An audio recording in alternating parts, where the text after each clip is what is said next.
Right, welcome to New Horizons, and if you do have a mobile phone, if you would like to put it on silent, thank you.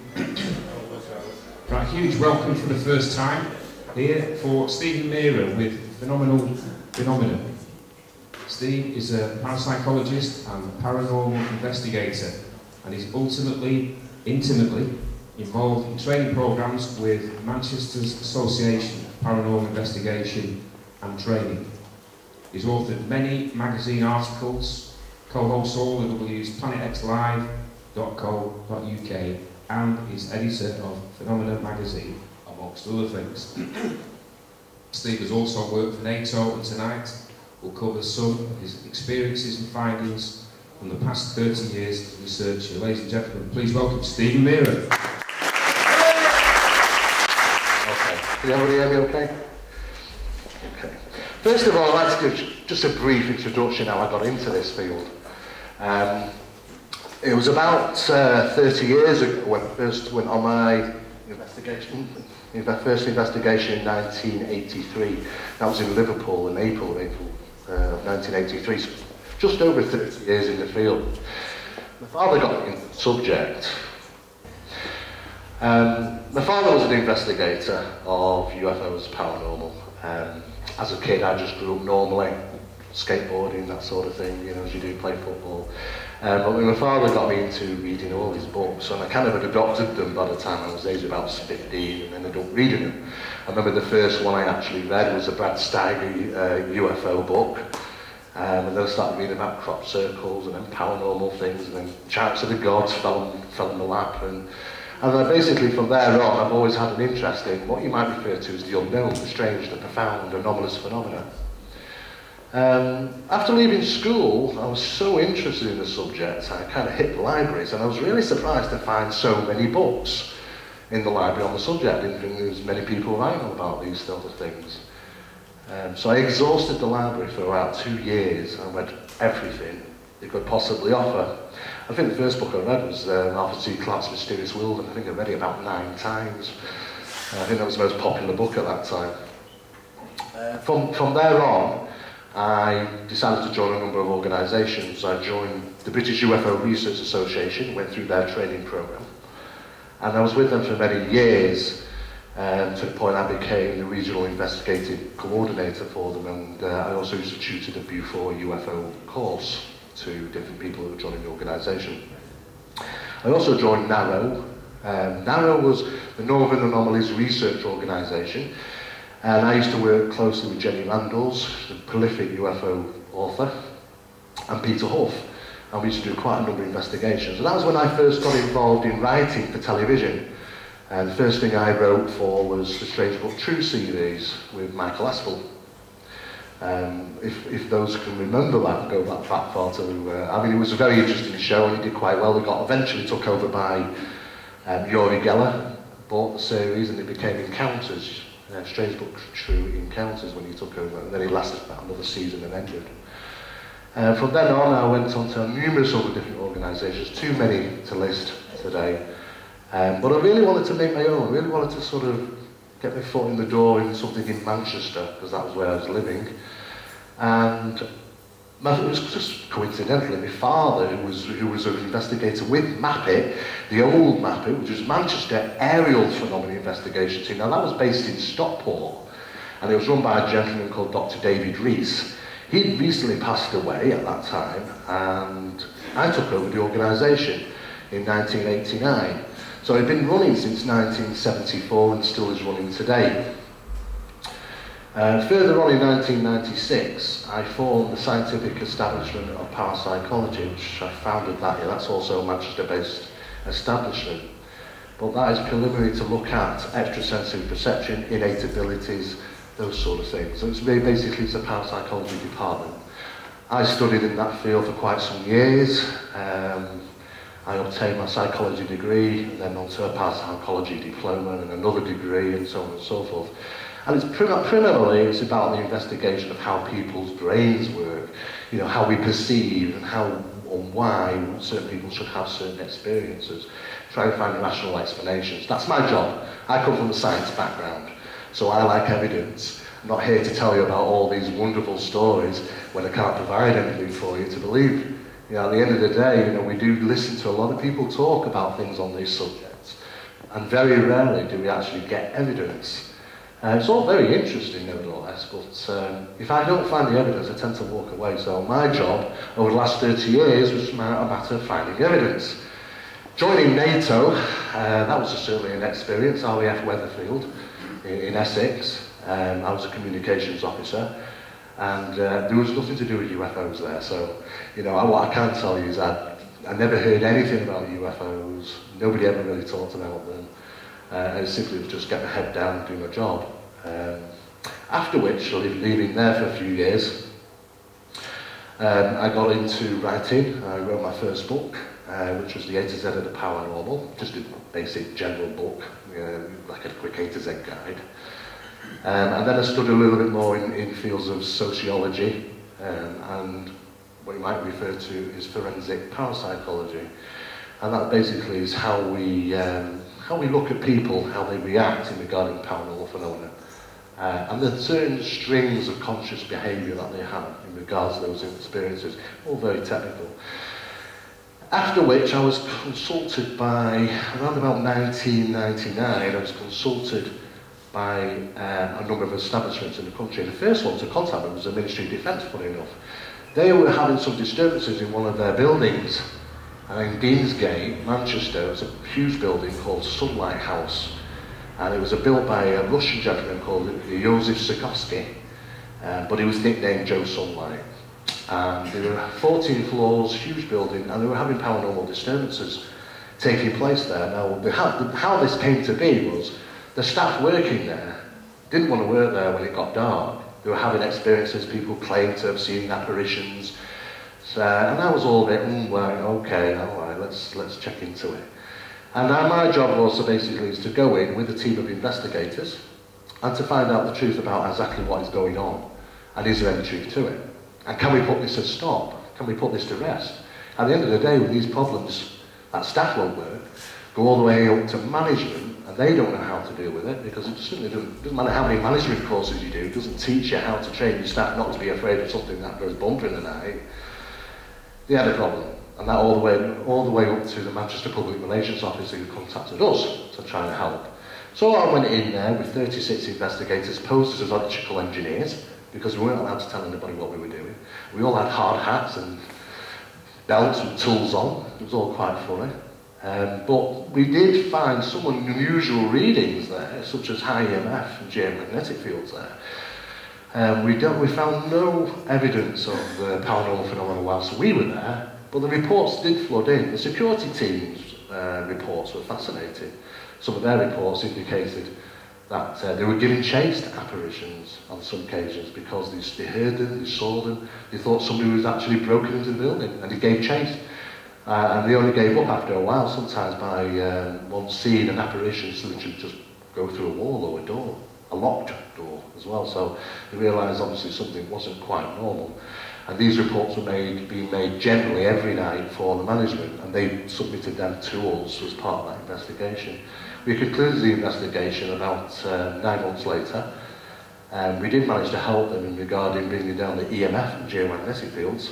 The whole building, the way it was laid out, the way they had the equipment, natural electromagnetic fields, naturally induced into that environment by just bad wiring, bad layout, and generally just bad construction, you know, all added to the problem. There was even a number of occasions where there was an acute audio waves being emitted from pieces of equipment, or as you might refer to as infrasound, and that over a long period of time can affect people adversely. So we did manage to help them in some way. So the Ministry of Defence kind of put me forward, and since then I've been working with city councils, housing associations, military establishments, all those sort of things that you guys don't get to hear about, because paranormal things do take place just in their establishments as well, and they need to know the truth. So what they tend to do is they ask me and my team to go in and write a report to find out if we can conclude that these paranormal disturbances taking place. At the end of the day, landlords of homes have a responsibility to their tenants, and being that those landlords really do want to know what's going on. Unfortunately, some people, believe it or not, do say they're being haunted by paranormal phenomena just to move, basically, just to get out of there because they don't like it there. And they quickly cottoned on to this, so we try and go in there and establish the possibility is something taking place or isn't. So we do submit reports to them, and then they act upon them. So we kind of do that on a more official basis. So we're not like a normal organisation, as you say. We don't go to stately homes and pubs and things like that. We don't. The tenner penny. You can go, I guarantee within a mile around here, you can probably go and find a grey lady or a white lady in some haunted pub somewhere. But nevertheless, though, we tend to do things more on an official basis. So this is an introduction to MAP-IT, and the acronyms stayed the same as in MAP-IT, but the names have changed slightly. It's now Manchester's Association of Paranormal Investigation and Training. It was preliminary about UFOs, but now people are interested in all sorts of things associated. The psychic and paranormal ramifications to some UFO experiences are quite bizarre, so you have to take that on board as well. So we cover everything, and more so the investigation and training purpose now. We run the British Investigators Training course, which is the most comprehensive course of its kind, which teaches people how to investigate pretty much anything that they might face out in the field. I'll talk a little bit more about that later on. Excuse me.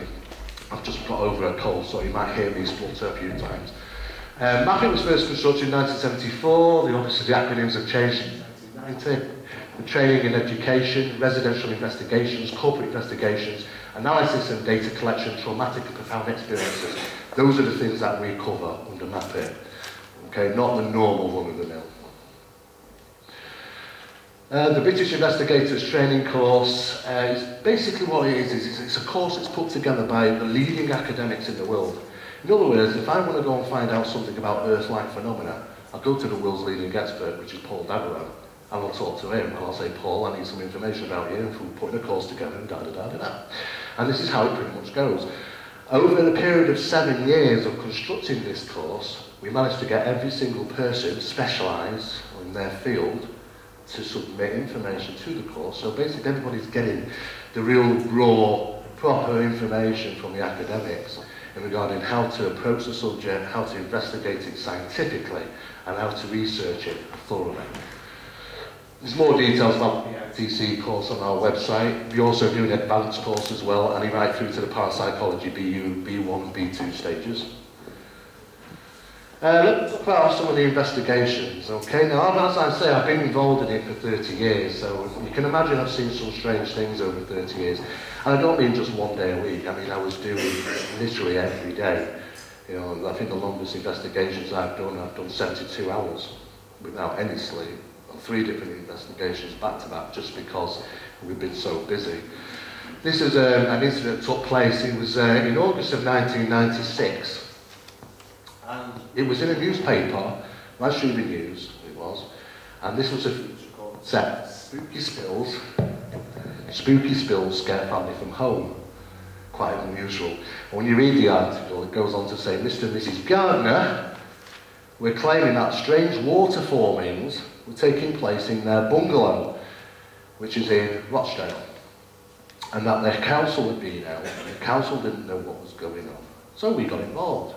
We were hired by Rochdale City Council to go in and try and find out what is going on. Now I'll be straight and honest with you guys.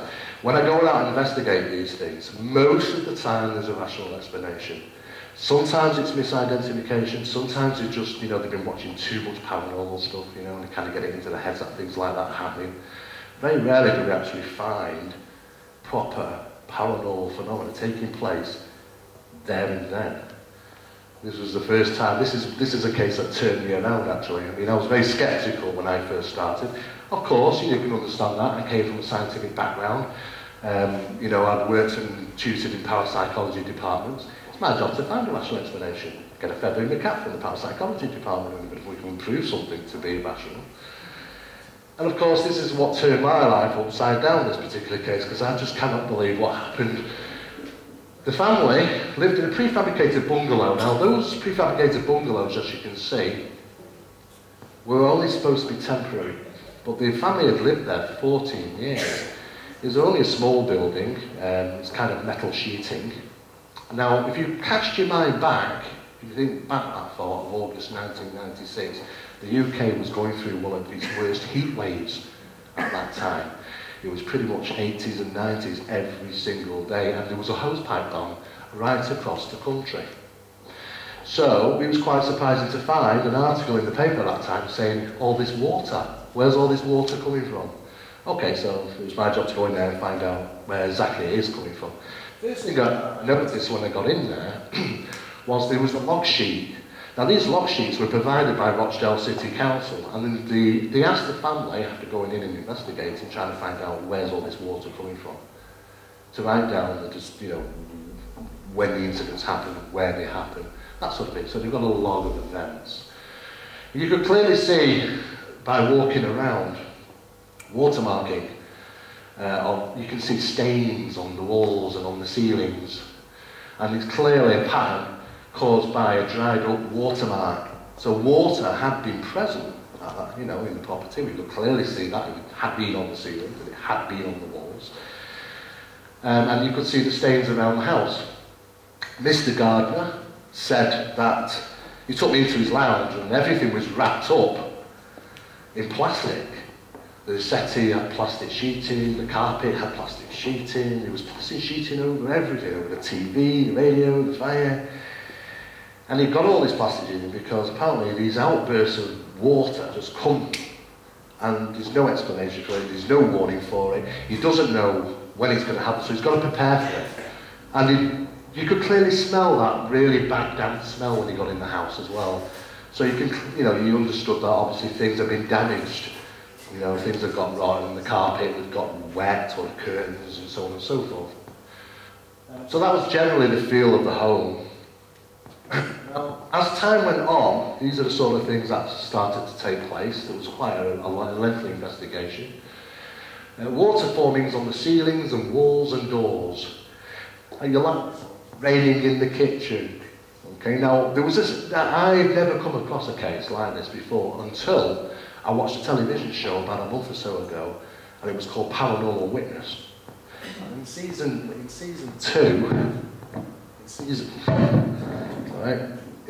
2 of Paranormal Witness, there was one such episode where somebody was claiming that these water pourings were taking place, and I was drinking a cup of tea and I sat there like, oh, okay, another case. I couldn't believe it. I thought, such a unique investigation, this one. But certainly not the only one, so I was quite surprised to hear about that. But raining in the kitchen, you can imagine my surprise on the 4th day when I walked into the kitchen and I saw Mr. Gardner sat there in the kitchen with his brolly up, and it was raining. It's hard to imagine that, but I'll explain that a little bit more in depth. I'm going to try and take you there as it happened. Objects found to have been moved, stacked and arranged, objects suddenly appearing from nowhere. That was an apportation, it did take place. Paintings flew off the walls, strange audible disturbances, unusual odours, electrical items regularly faulting, electrical items working without even being plugged in, objects being thrown around. This is what I would refer as typical poltergeist phenomena. Now, I've been in the field for 30 years and I've only investigated 4 cases of poltergeist disturbances I can say are poltergeist disturbances. Only 4 in 30 years. So, you know, when you go on YouTube and type in poltergeist, you get all these thousands of videos, don't you?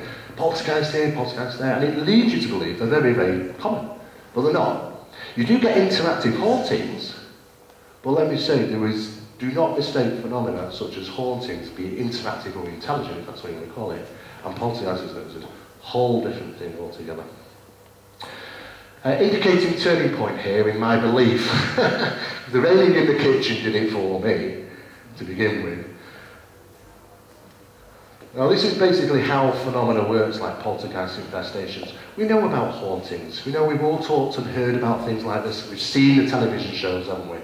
You know, we have the interactive hauntings, we have the residual hauntings, you know, where we have those kind of events, that recorded events played back. Sometimes on a small scale in a house, such as you see an apparition walking through a wall where once there was a door. Okay, residual phenomena. On the grander scale, exactly the same phenomena takes place in the Peak District and the Lake District. And we get phantom bombers seen in the sky. Exactly the same phenomena, but on a bigger scale. The reason for that is that something generates that phenomena to take place. Some type of power is generated to create that vision of a recalled event. Now, it could be the upwellings of land in the Peak District, the way the reservoirs are strangely cut into the hillsides, causing huge amounts of EMF and geomagnetic fields, and over a period of time they build up and discharge, causing events to happen, and sometimes people passing by will see them. If we take the Lyme Hall in Disley, in Stockport, the procession of Lord Lyme's funeral has been seen on many occasions, round about the time it took place, an apparition. What's really interesting is that the horse-drawn carriage of this apparition is missing the top part, and the horses' heads are missing as well. Now, I'll show you, they didn't behead horses, it's just that the phenomena, the vision that you're seeing, is only rising from the ground a certain height. There's only a certain amount of energy to create the full picture. It's like seeing a TV, but kind of a bit off the top. And this is what happens with residual phenomena. Intelligent, that's a whole different thing, because they interact with us and the environment and our timeline. So we do know that there's a completely different thing. Haunting, the word, covers so much. And really, you know, residual phenomena isn't really haunting in the sense of speaking. It's a recorded event being played back. But interactive phenomena can be often mistaken for poltergeist disturbances. In poltergeist disturbances, it's quite simple. If somebody says to me, we live in a haunted building, and can we get rid of it? That's that killer question, isn't it? Now, all these people on TV will say, yeah, we can do this, and we can get a medium in, we can get rid of this, we can get rid of that. Bottom line is, and I'll tell you folks, bottom line is you can't guarantee anything of the sort. People can go in and do whatever they do, but at the end of the day, there's no guarantees that if it is truly haunting phenomena taking place in a building, and it's probably taken place there for some time, no guarantees whatsoever of being able to diminish that phenomena. Poltergeist phenomena is a whole different story. Because poltergeist phenomena relies on one thing. It relies on us. It relies on the people that live and experience the phenomena in that environment. It's the way it feeds. These are fear feeders. And what they simply do is they generate an action. And it's never wasted. It's something that we've learned over the years about poltergeist phenomena. It's like there is a rule book. There is a rule book about how these things work. They generate phenomena for you to see them and experience them. For one reason, to cause stress, upset, and vexation. And why? Because it feeds from it and utilises that for the next incident. We know about these events. Sometimes we have something referred to as paranormal formings, often associated with poltergeist disturbances. Those formings can be a number of different things. The most common, water, puddles that suddenly appear on the floor. But it is interesting to note, before the next action might happen, that puddle will disappear. They utilise every bit of energy they can. They don't waste phenomena. They're not going to do something in a bedroom which you won't witness, that you won't know it's a paranormal event. It's a waste of action. They do something, bang, so you cannot misidentify it. It's got to be something unusual. So they get something in return. The more they get from you, the more they can create more events. So this vicious cycle goes on. This is what you call the vexation cycle. Now, the vexation cycle, it just goes round and round and round. And it gets worse and worse and worse, because people get more and more upset. And phenomena gets bad and bad, and then it gets risen and risen and risen. And over a period of time, they just can't handle it. All hell's breaking loose. So what we tend to do is try to go in and we educate the people in the environment. We teach them basically how to lower their stress, vexation levels. You can understand it can be a bit difficult sometimes. People are very, very scared about the paranormal phenomena. But, you know, we do teach them to bring that down, the vexation level, the stress. We explain to them what poltergeist phenomena is doing and how it dwells and how it utilises themselves in the environment to live and breed and carry on and fuel it.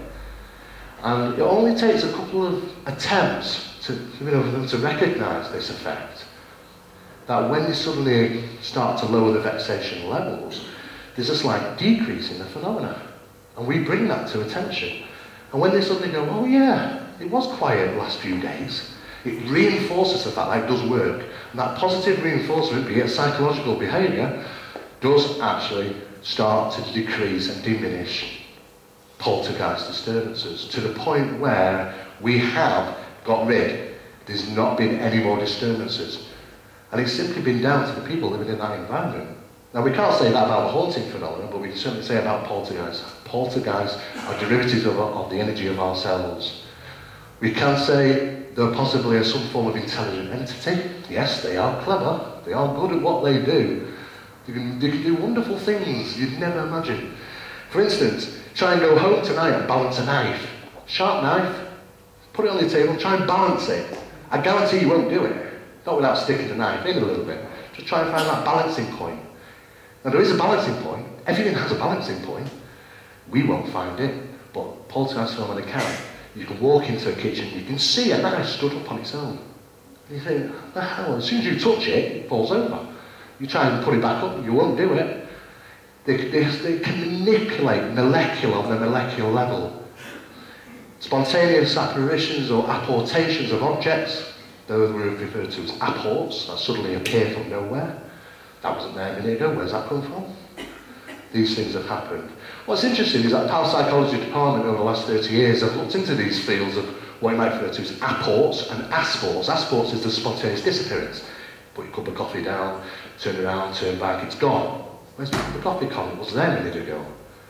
Spontaneous apports happen as well, bang, gone, somewhere else.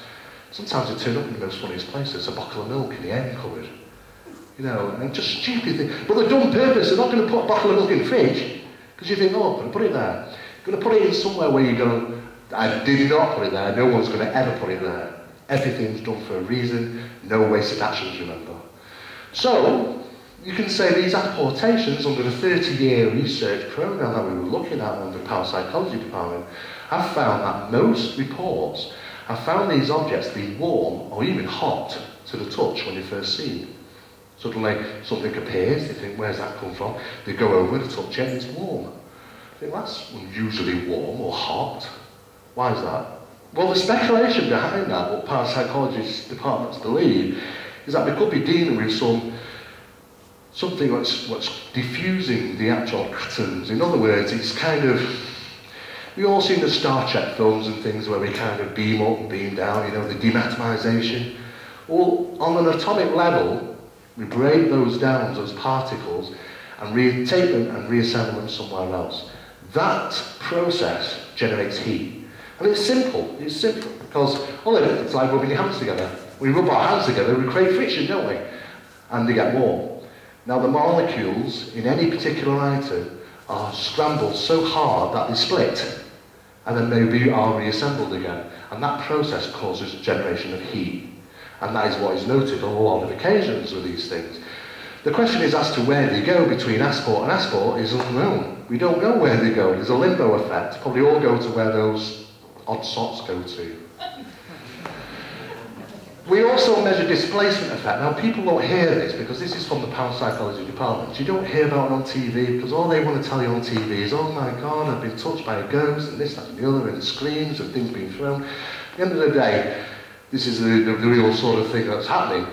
This is what we refer to as displacement effect. It is a typical example that a pipe was on a table and it's been found on the floor. Now what's interesting is when it comes to poltergeist disturbances, we measure from point A of its resting place to point B, of where it arrived. Now, for instance, we measure 37 inches. Okay, we'll make a note of that. Now you probably question yourself, well, why do we do that? Why is it interesting to know how far an object moved? Because poltergeist phenomena are very, very demonstrative and clever. And you'll find that suddenly a cup might move in the kitchen, so you measure it, and it's 37 inches. And something else happens 3 days later, and it's 37 inches. These are recurring events and they happen over and over again. Why? I don't know. But what I can say is there tends to be a rule book to how these things operate. I don't know why they do it, but they seem to be very stringent. Another thing that they have is something referred to as unnatural trajectories. In some cases, objects have been found in rooms, but the only way to have got there would have had to have travelled through the air and bend in flight. Now, we don't believe that actually happens.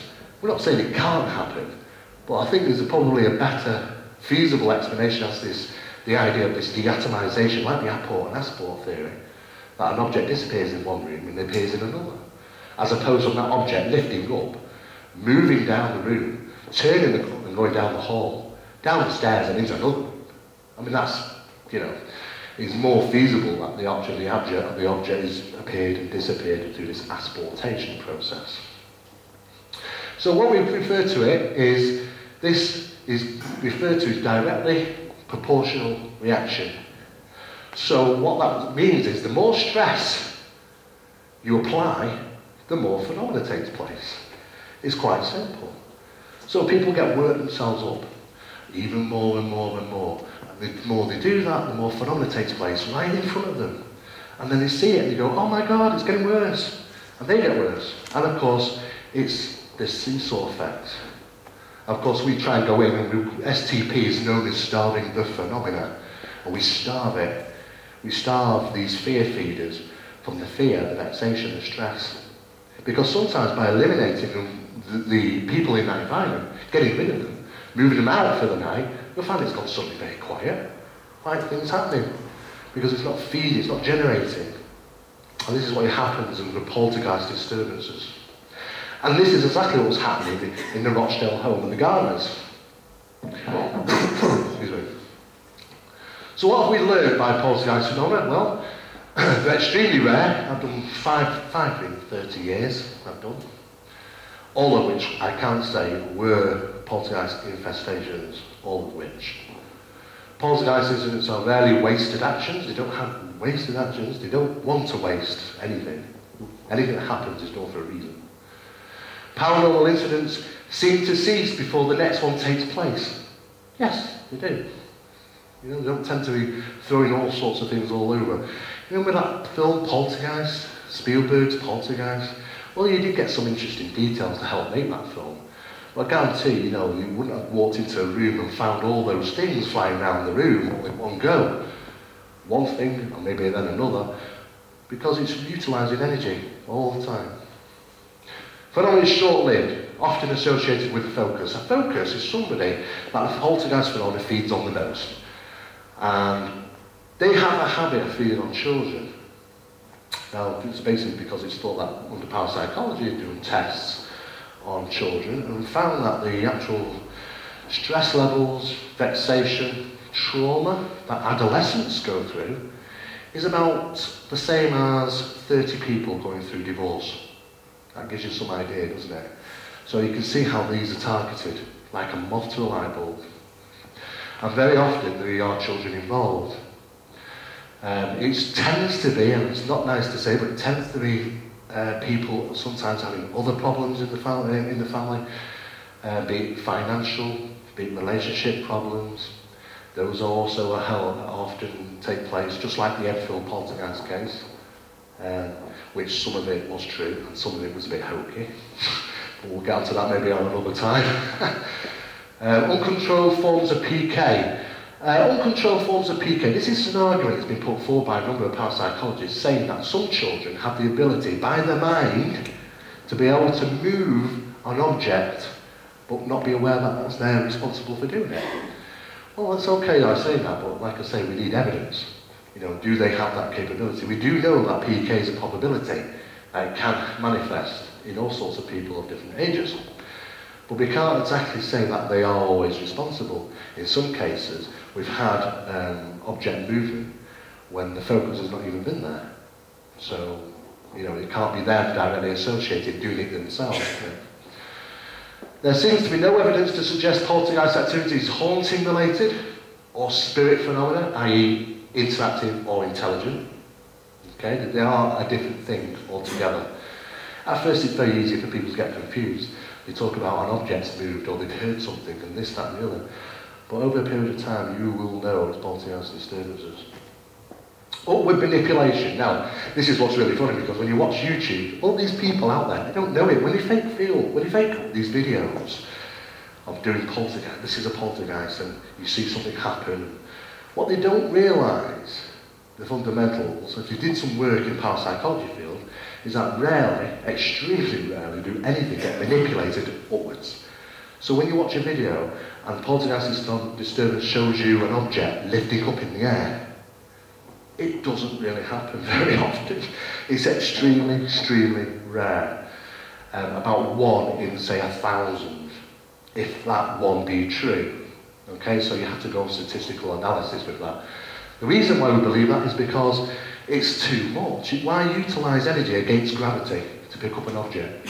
So it tends to fly across the room, off the wall, downwards, but never lifting things. And the reason probably that for is because it's got a battle gravity, and that takes more energy. And these things don't like to waste energy, so if they can throw something across the room and get the same attention to you, then rather than picking it up, they'll do that, because they're not wasting energy. They're very clever, these things. The phenomena can demonstrate an awareness and an intelligence, and are sometimes termed entities. Well, we've heard this before. We had the film, The Entity, the Carl Latimer case. Well, the name was not really Carl Latimer, but that's what it said in the book. And we know, so Barry Taff and his investigation team did that, and they made a film of it, where woman claimed to have been raped by entities. It's a word sometimes associated to poltergeist disturbances, because it comes from the old spiritual writings that poltergeist phenomena are thought to be fallen angels, that they've never been human, that they're an intelligent being of some sort. But it's all theoretics as to what poltergeist phenomena really is. We know it's intelligent, we know it's interactive, but we've found no evidence whatsoever to suggest that it's ever been spiritual in nature, so we have to draw a line between the two at some stage. A consistency of measurements are often found within object displacement. Again, just like I said, the 37 inches. These things happen regularly. Apportations, objects that take place, are sometimes felt warm to the touch. Could be the way the molecules are manipulated. And poltergeist actions have an amazing talent when it comes to balancing items and objects. They do. They can do things that's quite impossible for us to do, and they do it with ease. So, this little lady here, this is a themist, this is a statuette. Now, it suddenly appeared in front of our investigators on the lounge floor, and nobody knew where it come from. But the good thing is, when our investigators go into any building, we do what we refer to as a 5-stage video sweep. And the reason for that is exactly for this reason. We go around the building and we videotape every single room, every wall, every crevice, every corner, every item. So if something like this turns up and we think, it's simple. All we've got to do is look back through the videotapes and be able to say where this object was. If it's Mrs. Gardner's, it would have been somewhere. So we went through the videotapes, and it wasn't on anything. It wasn't there. It wasn't in any room where we could see it. It wasn't clearly on display. We didn't know where it come from, but it did appear at 3:24 in the morning, in the middle of the floor, amongst investigators chatting. That's what's really weird. That's what poltergeist phenomena does. It kind of does it like, bang, there it is. Ha ha ha, did you? You only have to blink to miss something, and they wait. There has been an occasion where a friend of mine and myself were sat waiting for some type of poltergeist action. They're crafty, they like to perform out of sight, out of cameras. Very hard getting stuff. You have to trick them.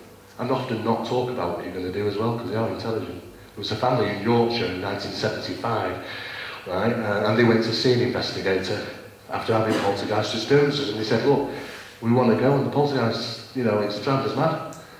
And the investigator said to him, well, you do know that they can follow you. He said, well, I'll tell you what to do. He said, don't talk about it. If you're going to move, just do it. Don't talk, don't say anything. Because when you talk about certain things like keys or, or special letters, important letters, they go missing. So they very quickly realised this thing's listening, it's learning, it knows. So the family tried to get out without saying a word. And they packed up all this stuff and they got it in vans and that, and there was a strict rule amongst the household, no one's to talk about where they're going or what they're doing. And a woman came out across the road about 8:10 in the morning and said to the woman who was there, who was Amanda, she said, "Oh, are you moving, Amanda?" And at that point, a very deep, rasping voice came out from the doorway of the household, and it said, "Yes, you're flitting." There was nobody in the house. And well, she flung down the keys, she looked at us, which this thing's going to follow us. They moved, and he did follow them, and he followed them for 3.5 further years. So they are what we might refer to as haunted people that crisis, as opposed to haunted homes. A Themis, well, of course we didn't know where she came from. Why would it? A Themis as well. A Themis represents justice, So we didn't really know, so we took all the photographs, measurements, we took everything we possibly could, and put it all on one side, and we thought, we'll have to wait and talk to Mrs. Gardner in the morning. And we did. And when we talked to Mrs. Gardner in the morning, she said, "Well, it's next to the television there." I said, "Well, we didn't see it when we came in. Well, it's always been there." So we went back on the videotapes, and it wasn't. When we came into that house, that object was not in its resting place where it should have been, where Mrs. Gardner places it next to the television. It wasn't there. It wasn't there for the duration of over 4.5 hours, and it suddenly appeared there. So I don't know where that object was for 4.5 hours. I don't know how it got there either, but it was 17 degrees higher than the room temperature. 17 degrees. Now on a small object measuring 7.5 inches, 17 degrees on one particular object, which is not metal, it's actually plastic, is considerably high. So it was being warm as well. So interesting point. Now that's me, that's a very young me, some would say. And that's myself looking at a water forming. Now, these water formings, they're quite inexplicable, because you'd have to be there really to kind of just take it in, because I couldn't at first. I thought, damn it, I'm going to find an explanation somewhere. I went, and you can just imagine, you can just see the loft door there. Well, I was up there in a flash. Yeah, trying to find where that leaky pipe was. I'll find it. There were no leaky pipes. In fact, it was dusty and dry. I lifted every bit of that thermalation up there and lifted it all up. Nothing. In fact, it was dry. Not a single bit of dampness. So the water, I've got my hand above that ceiling. It's dry. So the water's on the underneath of it, on the ceiling side, but nothing above. I couldn't find anything, just as the City Council, Rochdale City Council couldn't find anything either. No explanation whatsoever. Where was the water coming from? It was driving me potty. I thought, well, so it's got to be a rational explanation somewhere. There's got to be some type of atmospheric effect then. Maybe something meteorological in nature. There's got to be some reason. Is it condensation? Is it some type of effect? Is it something to do with the British gypsum plaster? Is it something to do with the molecules of Dulux paint? We wrote to Dulux paint. We got a chemical breakdown. We wrote to gypsum plaster. We got a chemical breakdown. This is how thorough we are. We're trying to find any explanation we possibly can. So what we did is we took a water sample. These outpourings of water, it was amazing, because we watched it arc round the light. This thing moved intelligently across the ceiling. Now the only way I can describe that is if you got a glass of water and you stood in your kitchen and you just threw it on the floor. But imagine when you threw it, it arced and turned. That's the only way I can describe it. I was stood there watching. It was moving around the ceiling. I don't know where it came from, I don't know how it did it. I've never seen anything since like that, and I probably never will. But I was quite amazed actually, and excited. But it didn't just take place like that, it suddenly just appeared on doors. As I said, I went to the kitchen one day and it's raining in the kitchen, and I don't mean just a little drip or drop. It's quite raining quite heavily. The water is on the ceiling, the droplets are dropping from the ceiling. I can only imagine within a 1 square foot of the ceiling there would have been about 60 droplets. So that tells you, it's quite a heavy rainfall. Mr. Gardner sat there making a cup of tea and sat in a chair with an umbrella up. I've never seen anything like it. It was like something out of a comedy film. And I thought, I've never get rid of that image. These things are just suddenly appear and disappear. I mean, you'd expect water to suddenly just, not just disappear, but gone. One minute it's there, the next minute it's gone. You touch it, it's dry. Where it was coming from, there was a lot of water. So we got samples of it, and we sent it to Northwest Water Laboratories. Now we also have to take a tap sample as well. Now a tap sample, we have to have a control sample. We've always got to take a control sample. What makes me laugh when you watch programs like the X-Files, and when they go into and get a soil sample and they take a tiny little bit and put it in the bag, we have to take half a bin bag. We have to take a spade full of it. All these little shows that like CSI, they take a little tiny bit. The amount we used to take like half a bin bag. Well, in this case, we had to take samples of tap water from every single tap in the house. We had to take rainwater samples. We also had to take a sample of the Paranormal, we could say, water, and we sent it off to Northwest Water Laboratories. Now, this is what really got interesting. Because like I say, I'm a man of evidence. I like to see something, Now, I've seen it with my own eyes, so I know it exists, but it's difficult to explain that to somebody. It's not there, I've not seen it. This is the report that came back from the Northwest Water Laboratories by Kevin Platt. Now, we have the normal things in there: calcium, magnesium, sodium, chloride. These are the 4 things you expect to find when water's on the ceiling in your home, because we'll have what we refer to as leakage through plaster, Jules paint, British gypsum, all those sort of chemicals that you use, leaks into anything liquid onto the surface of wallpaper, especially a ceiling. But the bottom one, this is where it gets really interesting. Now the conductivity there is measured in what we refer to as USCMs. Now I'll explain what a USCM is. When we go home tonight and we have a glass of water out of the tap, the UCM in this area is probably around about 93. Okay, that's how much conductivity is in the water that we drink. Now it's okay, it's harmless to us. Drinking it at 93 USMs, it's nothing. But that is generated by water pushing through pipes. Anything to water pushing through pipes, metal pipes, copper pipes, causes an electrical charge, and that generates into the water. Or should we say leaks into the water, and it's okay to consume. The electrical conductivity on what is referred to as this on the ceiling, 1,323. 1,323 USCMs. The content of that water was so electrically charged, we don't know how it could have been. Now, we could say, well, are poltergeist manifestations, is it because they are some type of electrical-based phenomena? Could they have an electrical charge to them? How many times have we heard about balls of lights and things like that? We talk about natural electrical phenomena, very closely associated with different things that we hear about today. It could be all in one parcel, some type of electrical phenomenon that's taking place. So the UCSMs, well off the mark at 1,323. We don't know how that happened. So very unusual, something that we did manage to get a hold of. The family eventually were actually relocated. We had to have them moved. We had a sit-down meeting in Rochdale City Council. The phenomenon went on for 10 months. A priest came out. And he was all fine to say, yes, I don't believe in anything like this, until a picture of, do you remember those foiled pictures of tigers we used to get in the 80s? Very, kind of foiled paintings. It launched itself off the lounge wall at him. I think he changed his mind then, and realised, and then when we interviewed he was quite surprised actually, because this was Catholic as well, a Catholic priest. He said, they've got a poltergeist, And I thought, I'd never heard that come from a Catholic priest, because they're very, they're very strict in their beliefs. The interesting point is this is my big turnaround event.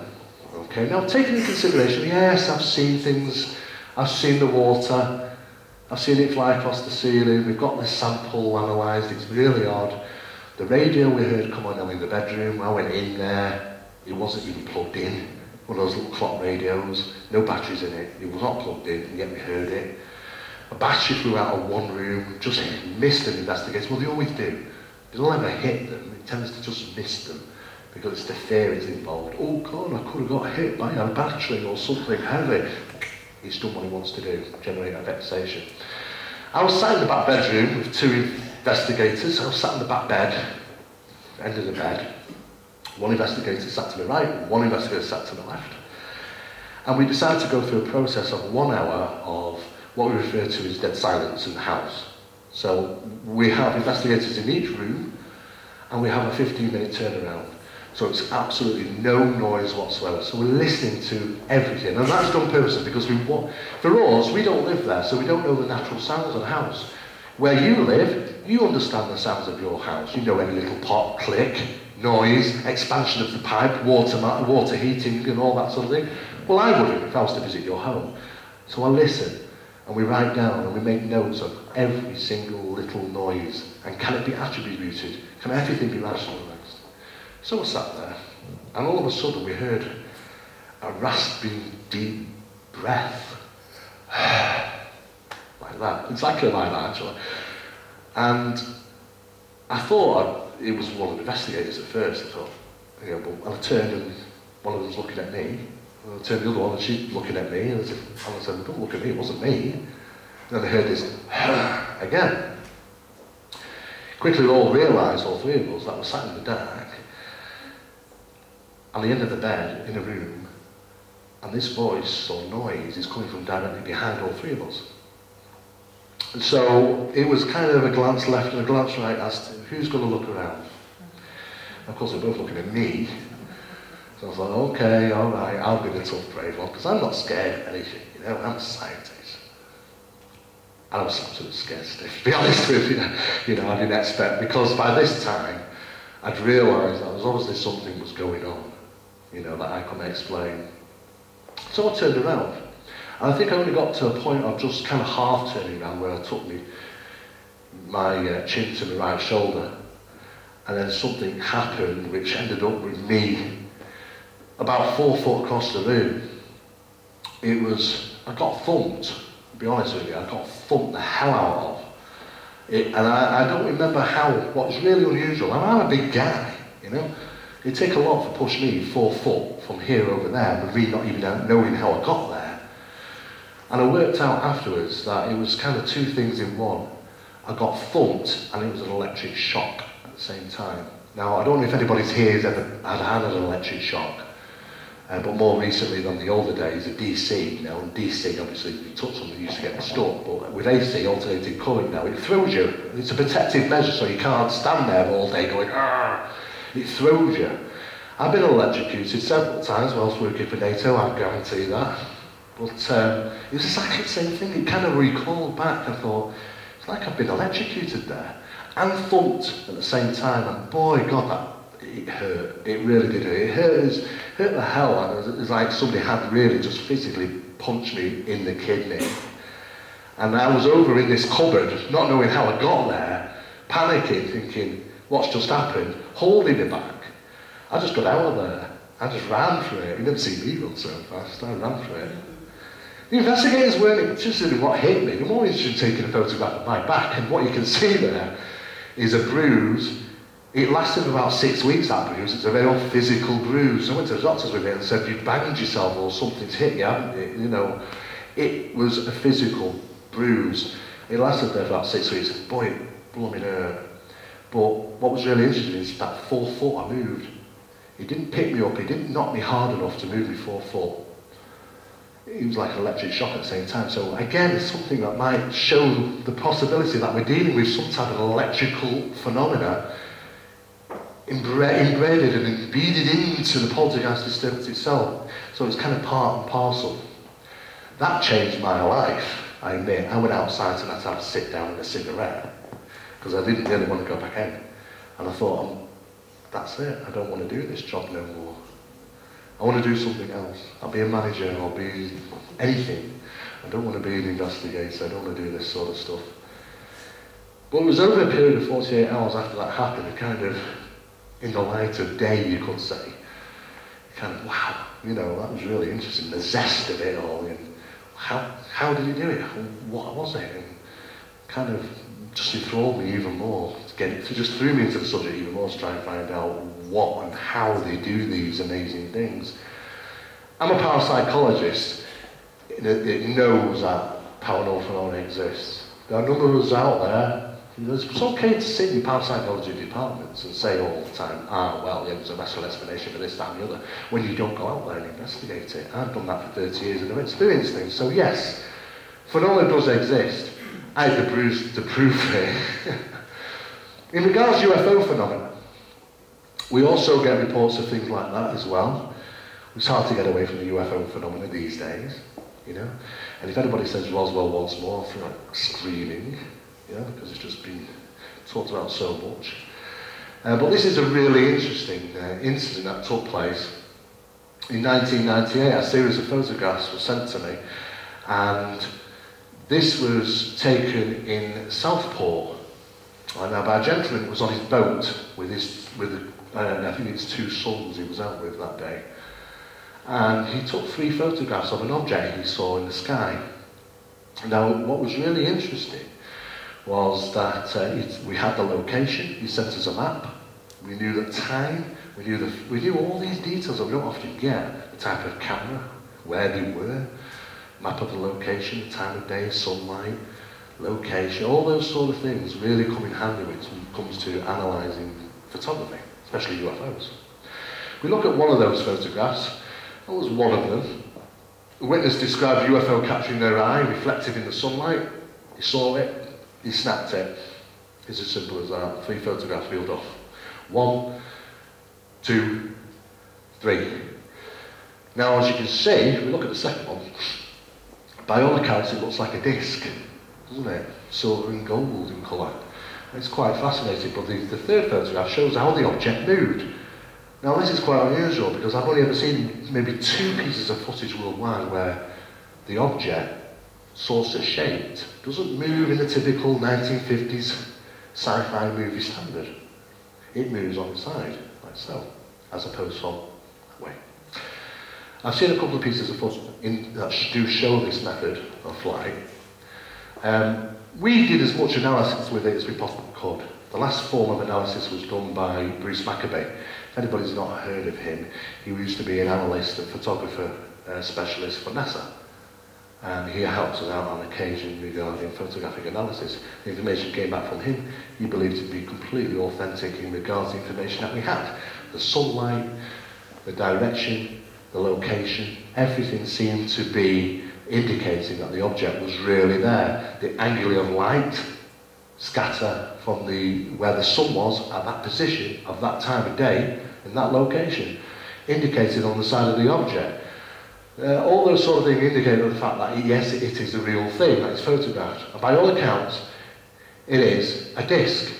You can see the original Southport photo here, and you can see the original colouring, silver on its edge, gold. It's like a rimmed hat. That is converted to black and white. If we want to turn it that way, just for speculative reasons, you can see we turned it 90 degrees. If we have a look at these Heflin photographs, now these Heflin photographs were taken in 1965, right? And we look at the top photograph. These two, Heflin 1965, Southport 1998, they look identical. They look like we're looking at exactly the same object.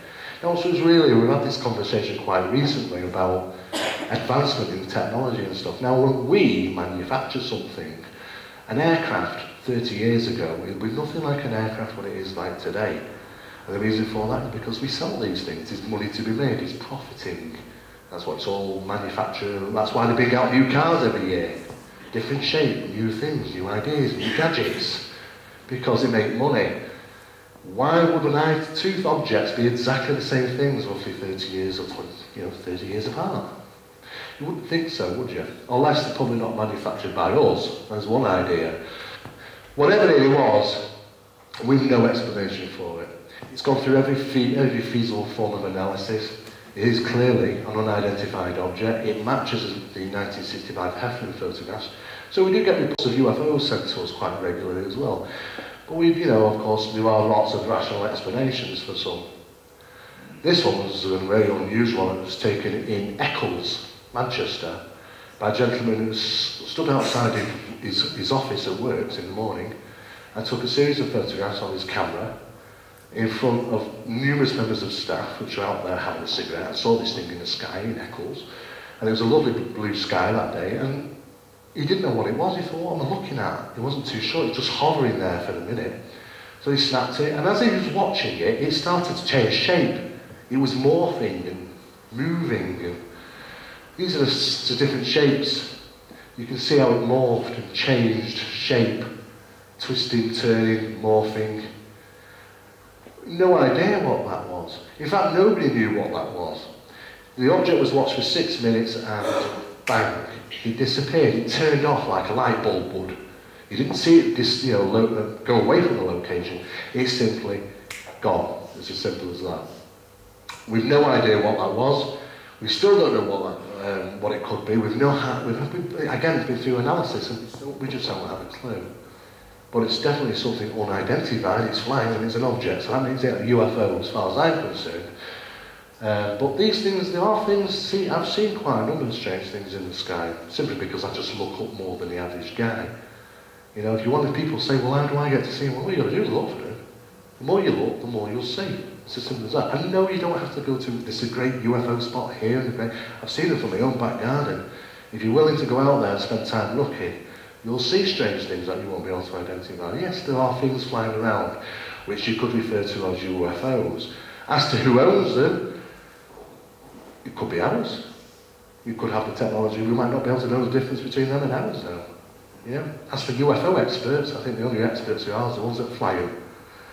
Okay, so we'll have a break now for, I think, what was it, 15 minutes? And we'll cover the rest of the second half. Okay, thank you. Break? I know I did. Okay, so we finished at just before the break regarding the UFO sightings, which we do get plenty of, reported to us. And the thing is, when it comes to photography, is that sometimes the people out there creating photographs, and sometimes those are hoax and fake ones, they're using technology and software which is sometimes more advanced than the actual ones that we're analysing them with. So you can say there's kind of a technological battle going on between those that fake them and those that analyse them. Photography and video footage nowadays presented to us isn't what we would refer to as fantastic evidence. Because, like I say, skeptics, if you want to talk about skeptics, Skeptic Society, I've done over 100 television shows, some of them have been set up with skeptic societies and all sorts of things. I'll hold my ground with them. But at the end of the day, when certain people don't want to believe, you can't prove anything. Absolutely nothing. And I'll give you a prime example. Somebody who's been on holiday. Has anybody been on holiday on a plane? Okay, quite a number of us, right? So the question is could we prove it? Okay, so of course the people that you went with could lie. So you've got no witnesses. The photographs you've taken whilst you were there were hoaxed. Okay, so, and of course all the documentation that you've got to say you went on the plane were fake. At the end of the day, you can't prove nothing to somebody who's not willing to be at least open-minded. And I've come across a lot of people. We don't have to be open-minded. I'm not there to, I present the information and say, look, this is what I've experienced. Draw your own conclusions from it. Some of it is certainly interesting, but, I'll leave them to believe what they want to believe at the end of the day. But we do get thousands of photographs. 6,000 roughly a year. We can't analyse them all, understandably, but we do have to look at a lot of them. And what's most important is the information that comes along with the photograph. Not the photograph, it's not the weight on the photograph, it's the weight on the information that comes with it, such as the times, the locations, the environment, the weather conditions, the type of camera, the usage, and so on and so forth. It is that information which is critical for analysis, not the photograph itself. Of course, the photograph helps. Okay, let's have a look at this photograph. Now, this one was taken by somebody contacted me from Manchester Evening News. He's based in Manchester, and he worked for them. And it was his job, on one particular project, to go around Manchester and take several photographs of famous buildings. Now, if anybody's visited Manchester, they will know that that is the Central Library. Okay? And he took a photograph. Now, I know the gentleman's camera. I had it in my hands. We've analysed it, we've looked at it. We know the specifications of this photograph. It was taken at 20,000 frames per second. And this is a very high-speed digital camera. There's no film involved, so there's no manipulation of any film there. What was interesting when he contacted us is that he snapped it at 20,000 frames per second, and he caught this unusual marking on the camera. Now he saw it, when he first looked at it, he thought, it's a hair. on the lens. You know, I mean, at 20,000 frames per second, it shouldn't have been something on the film that was passing by because it had just been a static object on the actual photograph, nothing with a tail or light. So he thought, obviously, it's got to be something of that shape, like a hair or something. So he sent it to us, and we looked at it, and we had it analysed. And this photograph has gone under over 6,000 hours of analysis. Right? And it's been sent to 4 different countries as well. And we still have no idea what this guy photographed on that day. Of course, it's a very unusual angle. If it's a very acute angle, the way it looks like an object coming down, but if you actually look at the angle, the information that we got from the analysts back, we were quite surprised. It's a funny shaped angle. Okay. Let's do a little bit more. As you can see, it looks like an object that does not have any wings, nor tail, nor visible engines apart from maybe at the rear of the craft. The streak of light behind it, it's obviously, you can see it's a cone-shaped or west-shaped object by looking like it's got 2 engines. And what you're actually seeing there is what is referred to by the analyst as a streak of light caused from the movement. Now, we've all seen these things when we've got these laser pens, and we move them so fast, they create a line. And this is what's happening. But taking into consideration that this photograph is taken at 20,000 frames per second, the object must have been moving at an incredible speed to leave a light. I mean, when we do filming in slow motion and long exposures on cameras, we can see these lights, tails from cars and things, you know, can't we? This is the same sort of effect. But taken at 20,000 frames per second, the object must have been moving at an incredible speed, an absolutely incredible speed. We don't know what that object was. We can't identify the object, and it was only about a year or so later that someone sent me some information regarding the X-33. The X-33 is a prototype aircraft made by NASA and a number of private companies, which is said to be not in service and usable as yet, but that's what, of course, that's what NASA tells us. I mean, we do know that NASA sold off its shuttles, and some of them is sold off to Russians. So as to what they're using now or what they're going to be falling onto is still a bit of a question mark. This is the X-33. Very similar in shape, isn't it? And this is a prototype, this is a kind of a prototype design. It's not an official release from NASA. This is somebody who's been associated with some of the programs in regards to the possible building of this ship. And it was their speculative remark regarding the rear engines. And that's the nearest one, the nearest thing that we can find that matches it. We don't know what it's took. At this moment in time, it remains an unidentified flying object. We have still no idea what it is, but whatever it was, taking into consideration, it was taken on an afternoon, on a sunny day, over Manchester. It's coming down at an acute angle. It's coming down at an amazing speed, probably so fast you would never have seen it. If we stood there looking up in the sky, we wouldn't have seen it. It was travelling so fast. To be captured on 20,000 frames per second. If anybody's done any photography here, they'll know that it's very, very difficult to capture anything with a streak of light at 20,000 frames per second. We don't know what that is, but what we can say, oh sorry, it's 25,000 frames per second, 20. It's even faster. What we can say is that the information's all been sent back. They didn't know what it was. All the analysts and stuff, and we're waiting on further information on that. But like I say, it's about 6,000 hours of analysis on that. We still don't know what it is. Something a bit different, okay? And we all get called up occasionally into things that I just don't know what the hell to refer it to. This was an incident that took place. I'm not allowed to mention the location, but I can say it's Sainsbury's, and it's somewhere down south. And obvious reasons. This was a new Sainsbury's. It was built. It was an old public house and car park was demolished to make way for this new Sainsbury's, which has now been open for about 9 years. And some strange incidents started taking place. There's a particular car park space outside Sainsbury's. And occasionally, I got a phone call about this, and I just thought it was a joke at first, because I didn't know what to do. I'd never heard of this before. People suddenly just parking in this empty car park space would suddenly hit something. Physically hit something on the car. They can't see nothing there, so they jump out of the car and they have a look and they see damage. You can see the damage, you can see the damage On the bumper here, cracked headlight, and again, that's still the BMW, which is pretty much that's not good, is it? Eh? How do you explain that one to the insurance company? Eh? I didn't hit something, but... Tricky one. I thought it was just someone's got to be pulling a leg here. Someone's got to be. But the reports kept coming in and in and in. People kept reporting it to them. The manager took an interest in it. He was saying, well, I want to know if anybody's parking in that spot. What's happening? Why is it happening? And it was the area manager who contacted us. So, of course, we went down there. And lo and behold, there was the car park space, which had 2 orange cones stopping people from parking in it because they just got fed up with people saying, going in and saying, I don't know what's just happened, I've hit something, there's nothing there. We talked to 2 of the witnesses, these car owners, which allowed us to take the photographs of the vehicles. And they explained that there was nothing in the car park space. They moved in and bang, they physically felt they'd hit something. They thought a barrier or a cone or something had come up from the ground, just something that you didn't see in the spot until they moved into the spot.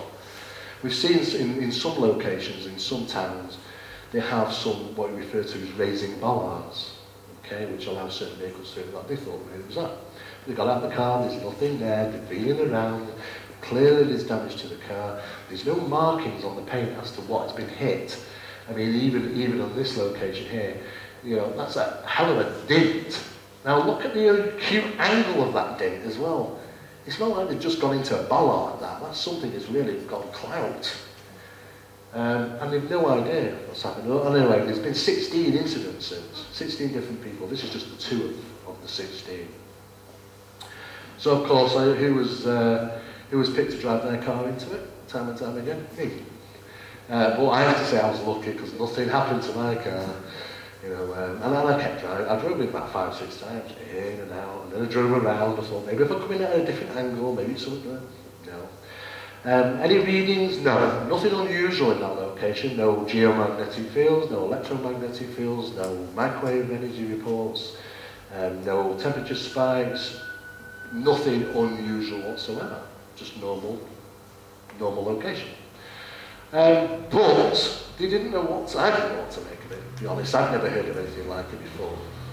So I did a little research. Yes, that's the only thing I could find is something called lisps, an old Irish folk tale, invisible barriers. I don't know if any of you guys have ever come across something like this, but I've never heard anything of the sort about invisible barriers. You know, and I really didn't know what to say. So my conclusion was to the area managers to put the bottle bin there. And they have done, and it stays there, so no bugger can park there anymore. And that's the only way around it. And if you actually went to this particular section, the bottle bin still stands there, allowing no vehicles to park there whatsoever. And that was the only way around it. The only thing I did find out, what was really coincidental, is that the actual old public house that they pulled down to build there was an old Irish pub. And I thought it was the only connection, so I thought that was a little bit unusual.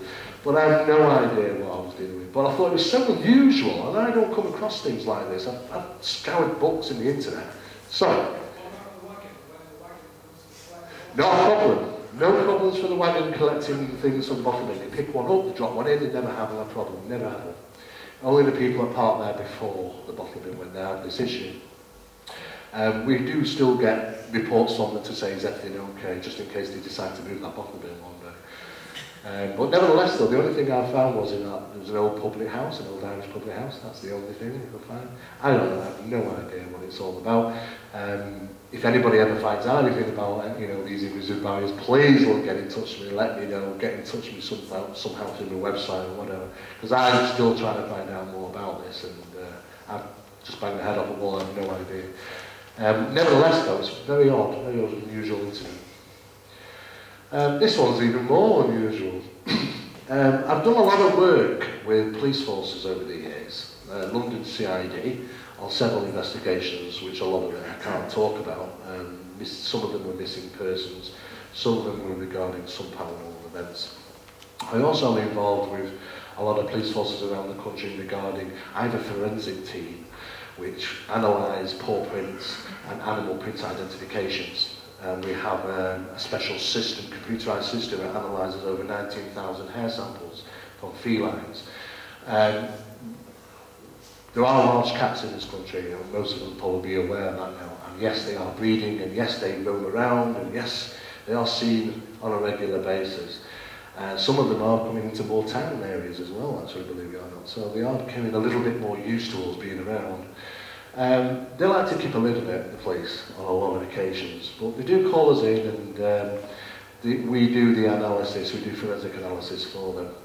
The last incident that we had was in Poynton. The cat was a puma. It was a fully grown female. The paw print identification was an 8-inch, just over 8.2-inch paw print.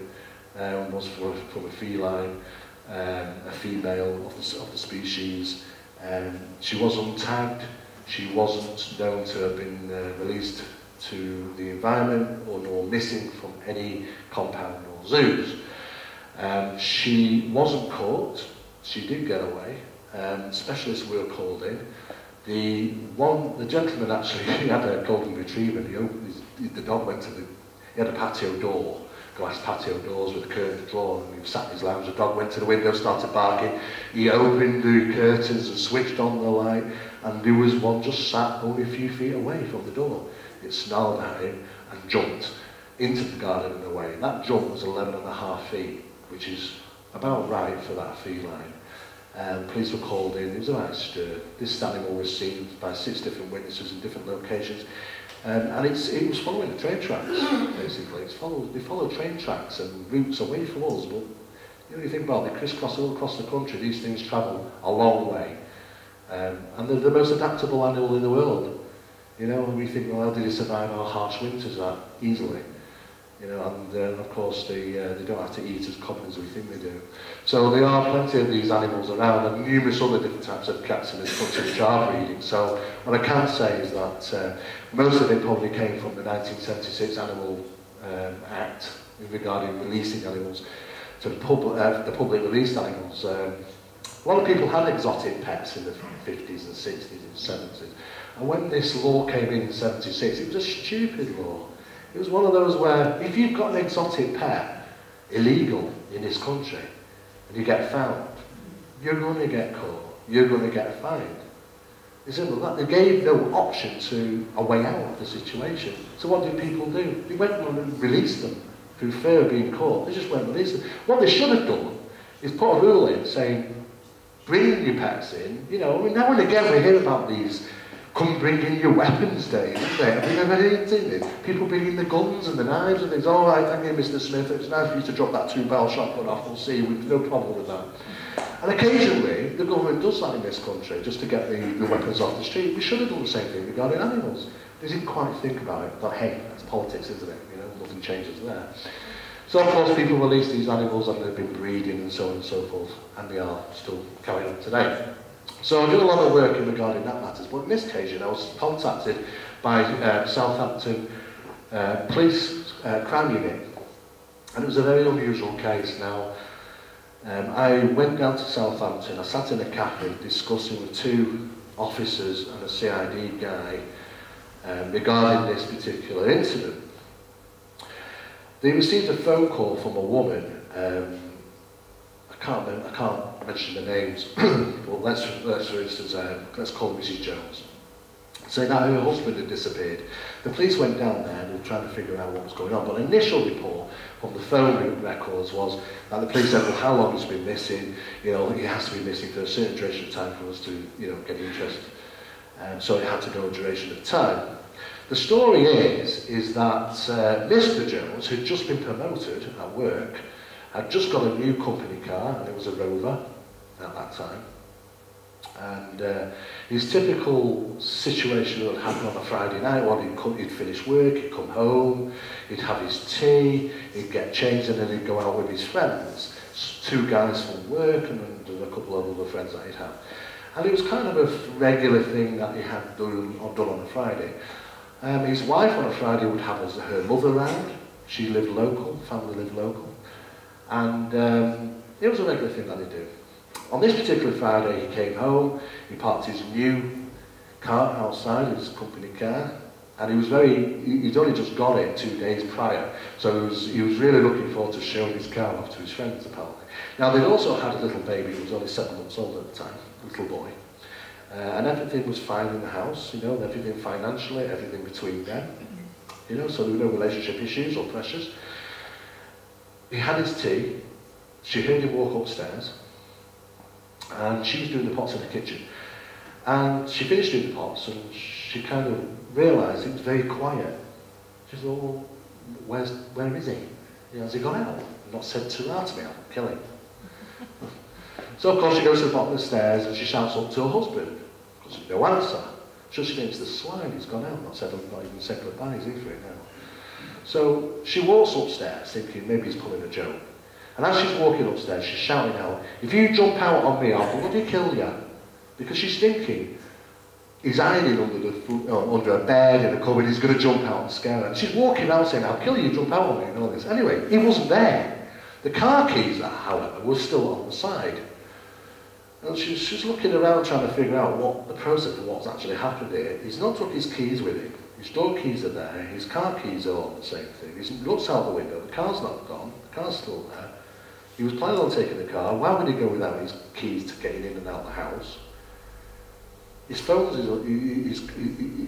he's got a phone on the side, he's got notes on the side he was going to probably take with him.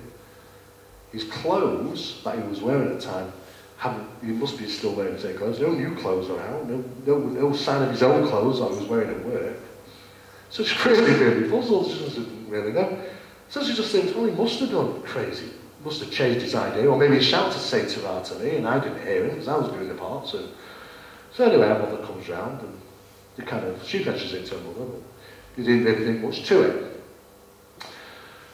Later on, it starts getting a bit late, she's thinking, well, where's my husband? She's not turned up, so this is around about 11 o'clock when he gets in normally, about 11:15, and he didn't turn up. And she's waiting, and she's talking to her mother, and her mother ends up going home around about 12. She says, ring me, Pauline. Oh, Pauline, I've told you her name now. Not to worry. She says, ring me anyway. You never heard that. She says, ring me anyway when he gets in. I want to know what's going on. So anyway, she's waiting, 1 o'clock, 2 o'clock. She's starting to get a bit worried now. By 4, I think it was 4:10, she rang the police and said, obviously, she was a bit concerned. At first, the first report was, she said, I think the husband's gone out. I think, in the report, I think my husband's gone out and he's not come back. So a series of questions asked, well, where was he? And she said, well, he would have gone out with his friend, but he's not took his keys. It's all very strange. And he said, well, he could turn up. And they really were, to be honest with you, Southampton police were really interested. You know, he's not been missing very long. Could just been a mistake. So they said, well, you know, get back in touch with us tomorrow if tomorrow morning, if you've not heard of him. And she waits and waits and waits. By 5 o'clock, she's on the phone talking to her family, saying, you know, we haven't heard of him, we haven't seen him, he's not turned up, he's on. And Mum comes back round because she starts getting upset, and he's still no sign of him. This went on. The police turned up at.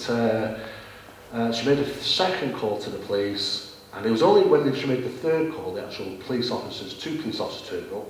One was a female police officer, and was a male officer, and they took a statement from her. And that was around about, I think it was about 1:45 in the afternoon the following day. They asked her all sorts of horrible questions, really. You know, did you have a fight before? You know, have you got any problems? You know, is your relationship okay? And what about financial issues? And all those questions that she really did not want to face came out. But everything was fine. She said, you just don't know, I just don't get it.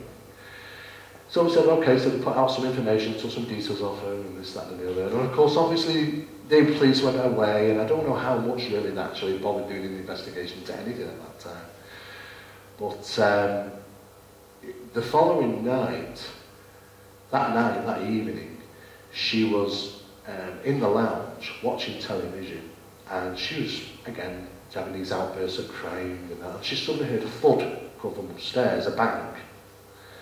So she walked to the bottom of the stairs, and she just poised listening at the bottom of the stairs, because she knew she put the little one to sleep in bed, in his cot, but he was obviously sound asleep.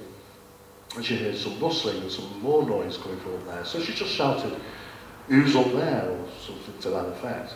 And of course she heard her husband shout, say, it's me. And she ran up the stairs, grabbed him, flung her arms around him, almost brought to tears again, trying to explain, where the hell have you been? And he didn't know what she was on about. He had no idea what she was talking about. He said, what are you on about? He said, where have you been? He said, I've come up to get changed. And he was in the process of changing his clothing at the time. He said, no, do you not know what day it is? And of course, he said, what are you on about? He had no recollection. As far as he was concerned, he'd walked upstairs, went to get changed. Next minute, his wife had walked upstairs saying, where have you been? So she explained it, and she said, right, you daft bugger, get me mum on the phone. So he gets the mum on the phone, and the mum's saying, do you know what day it is? Turn the television on, have a look at our paper, do anything, you know. Eventually, he realises something's not right, and he thinks to himself he's having a mental breakdown. And he says, well, where have you been? Because the wife says, well, you can have a mental breakdown, but where would you have been when you had it? Because you weren't here. He said, well, I can't remember. If I had a mental breakdown, I can understand that I've not realised where I've been for the last 24 hours. Maybe I just can't remember for some reason. So it was all very mystery. Anyway, they ended up sort of saying, right, okay, we're going to have to make an appointment at the doctors, we're going to have to get you into hospital, we're going to have to maybe find out if you are having some type of psychotic episode here. Either way, though, she still was quite puzzled as the fact as to where he'd actually gone. So you probably all question yourself, is that why did the police contact me? Why did they want me in this involved? Yeah. Well, I'll tell you, simple. The following week, exactly the same thing happened again. He went upstairs, went to get changed, and disappeared. And he never came back. And he never did come back. It's now been 7.5 years, and he never came back. She wasn't working. She was totally relying on her husband to bring in the income to keep that house. Her family ended up clubbing in for her to keep the house. She refused to move. She will never move from that house. Because she thinks, hopefully, one day that husband of hers is just going to come back with no idea as to where he's been. The police were involved. They ran a huge investigation. They exhausted the investigation. In fact, they shelved the case 3 times, but it was only because they brought in the new digital policies. When they brought in these new policies, the police forces in this country about maybe 5-6 years ago, all these shelved cases were taken off the shelf and reanalysed and looked like, okay, we don't want no shelved cases, there's got to be some conclusion on these. And of course they reopened the case again, and this is when I got involved, and they asked me, have you ever heard anything like this? And I said, well, I've heard about missing time. I said, well, that's a whole different thing. I said, I've heard about possible dimensions. I looked into strange appearances and disappearances even. Came across a number of cases where 3 joggers were running through a local park in New York. And apparently one of them fell over and just completely disappeared into the floor, never to be seen again. I've heard a number of people that said 1 minute they were there, next minute they weren't, they just blinked out. And a sudden appearance of a man. A number of people have suddenly appeared. There was actually one in this country about 7 or 8 years ago, a gentleman that suddenly appeared in the middle of a road, a busy road, dressed as a composer. Didn't understand a word of English, no idea. He's an absolute genius, and he was put into a mental establishment, you know, he thought he was obviously having some type of psychological problem. He's still there today. But he's an absolute genius, piano composer. But he doesn't talk, and he has no idea where he is or anything. And that's the true story. Nobody really knows. It's a mystery. So, do we have these sudden appearances? I don't know. Do we have sudden disappearances? Well, suddenly something did happen, obviously. Something must have happened, it's certainly strange. Police have exhausted their investigation. They're quite happy to say there is nothing, no information whatsoever to say the reasons why he may have disappeared. He wasn't in debt, they weren't having trouble. Taking into consideration he had a 7-month-old baby at that time. He didn't want to part with that baby and his wife. Everything was happy. He'd just been promoted at work. He'd just got a new company car. Life was fantastic for him. And bang, something like this tore the family apart. I haven't talked to the witnesses for about 3 years, 4 years. The last information I got from Southampton Police was that she refuses to move, and no new information has come to light. The case is still shelved because they don't know what to make of it, and it was one of those really unusual things. So they asked me my opinion, and basically that's how I got involved in the case, but unfortunately I couldn't help them very much. I could only really give them enough information to say the possibilities of similar incidents may have taken place, but no tangible evidence to say that. So a bit of a mystery, but on an unusual case that I've been involved in. UFO landing sites, yeah, we all hear about these events taking place now and again. That's why I hate the word Roswell, because I'm tired of hearing about it all the time. You know, Roswell this, Roswell that. And of course, Rendlesham tends to be the new thing nowadays, isn't it? We're all spitting out about Rendlesham. Of course, it took years ago when that happened, you know. If we were going to get any more good, tangible evidence, it would have been then. The further we get away from that time, the further we get away from the actual truth. I believe something obviously did happen there, but as to what the truth is it's so mixed up now. But we did have an interesting case where somebody reported in 1995, Ermston, which is just on the outside skirts of Stretford, reported on Christmas Eve of all nights, believe it or not, reported saying seeing some strange object come down in a field opposite his flat. A very, very unusual object. And as he watched it, he claimed that he saw a couple of figures milling about it as well. I had him, this is the location where the object was said to have come down. That is an abandoned digger, you know, like a big JCB digger. I don't know why it had been abandoned there, but it was rusted. It had been there obviously for years. For some reason or another, obviously it was just left there. The location, which is further about 700 yards to the right, is this location here. You can't clearly see it too well really, but there is an impression in the ground, and it is a circular impression. We took the measurements of that. What was also really interesting is that the surrounding trees, the bark on the trees going up the trunks was scored by heat. There were 6 trees, I think, adversely affected, up to 30 feet, I think they were, up in height. You could see that the heat had been applied to one side of the tree and not the other, all facing towards this impression. So you thought, well, that's unusual as well. Are we actually finding physical trace evidence of something unusual here? Now, we've all heard about these physical traces, evidence, but could this be it? That was the location, that's the actual, you can see the scale reference. These are 3 nearest trees to that location, 1, 2, 3. And the soil samples was taken from here, here, here, and here. 4 samples were taken, 2 from the infected area, adversely affected area, and 2 outside.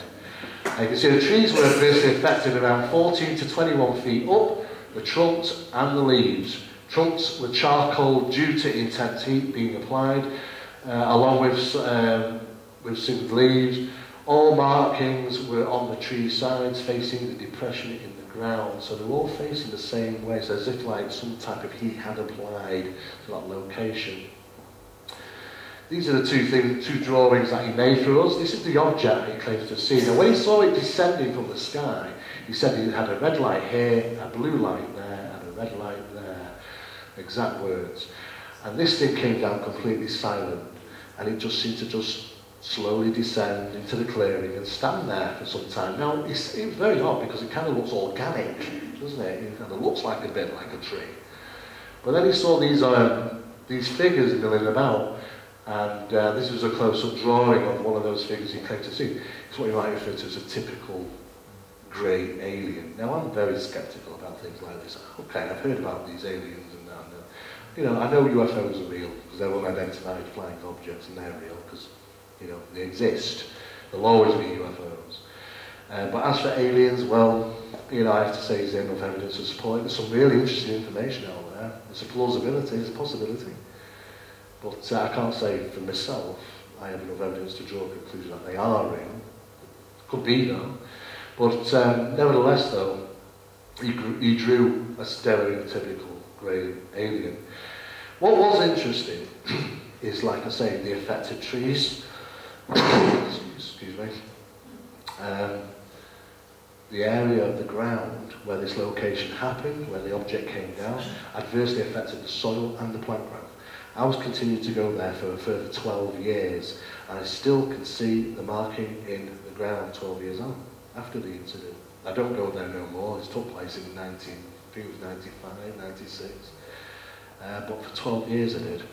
And for 12 years you can clearly see that depression in the ground, where the plant growth has been stunted for some reason. On the outside of the location it grows normal. The analysis on the soil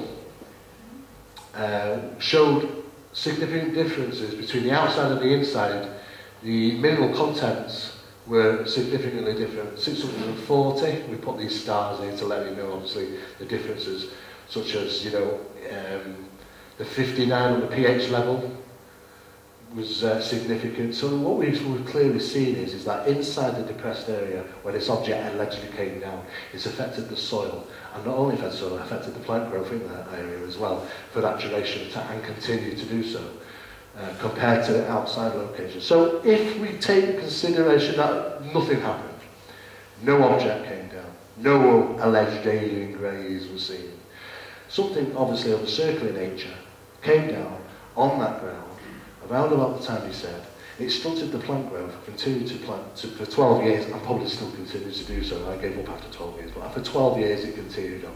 It stunted the plant growth, it affected the soil in that area, and it charcoaled the trees up to about 20 foot, all facing towards the depression. Very, very interesting. Could it be trace evidence? There's a possibility it could be. I've no new information from the gentleman. He doesn't really want to talk about what he saw. He saw this object come down.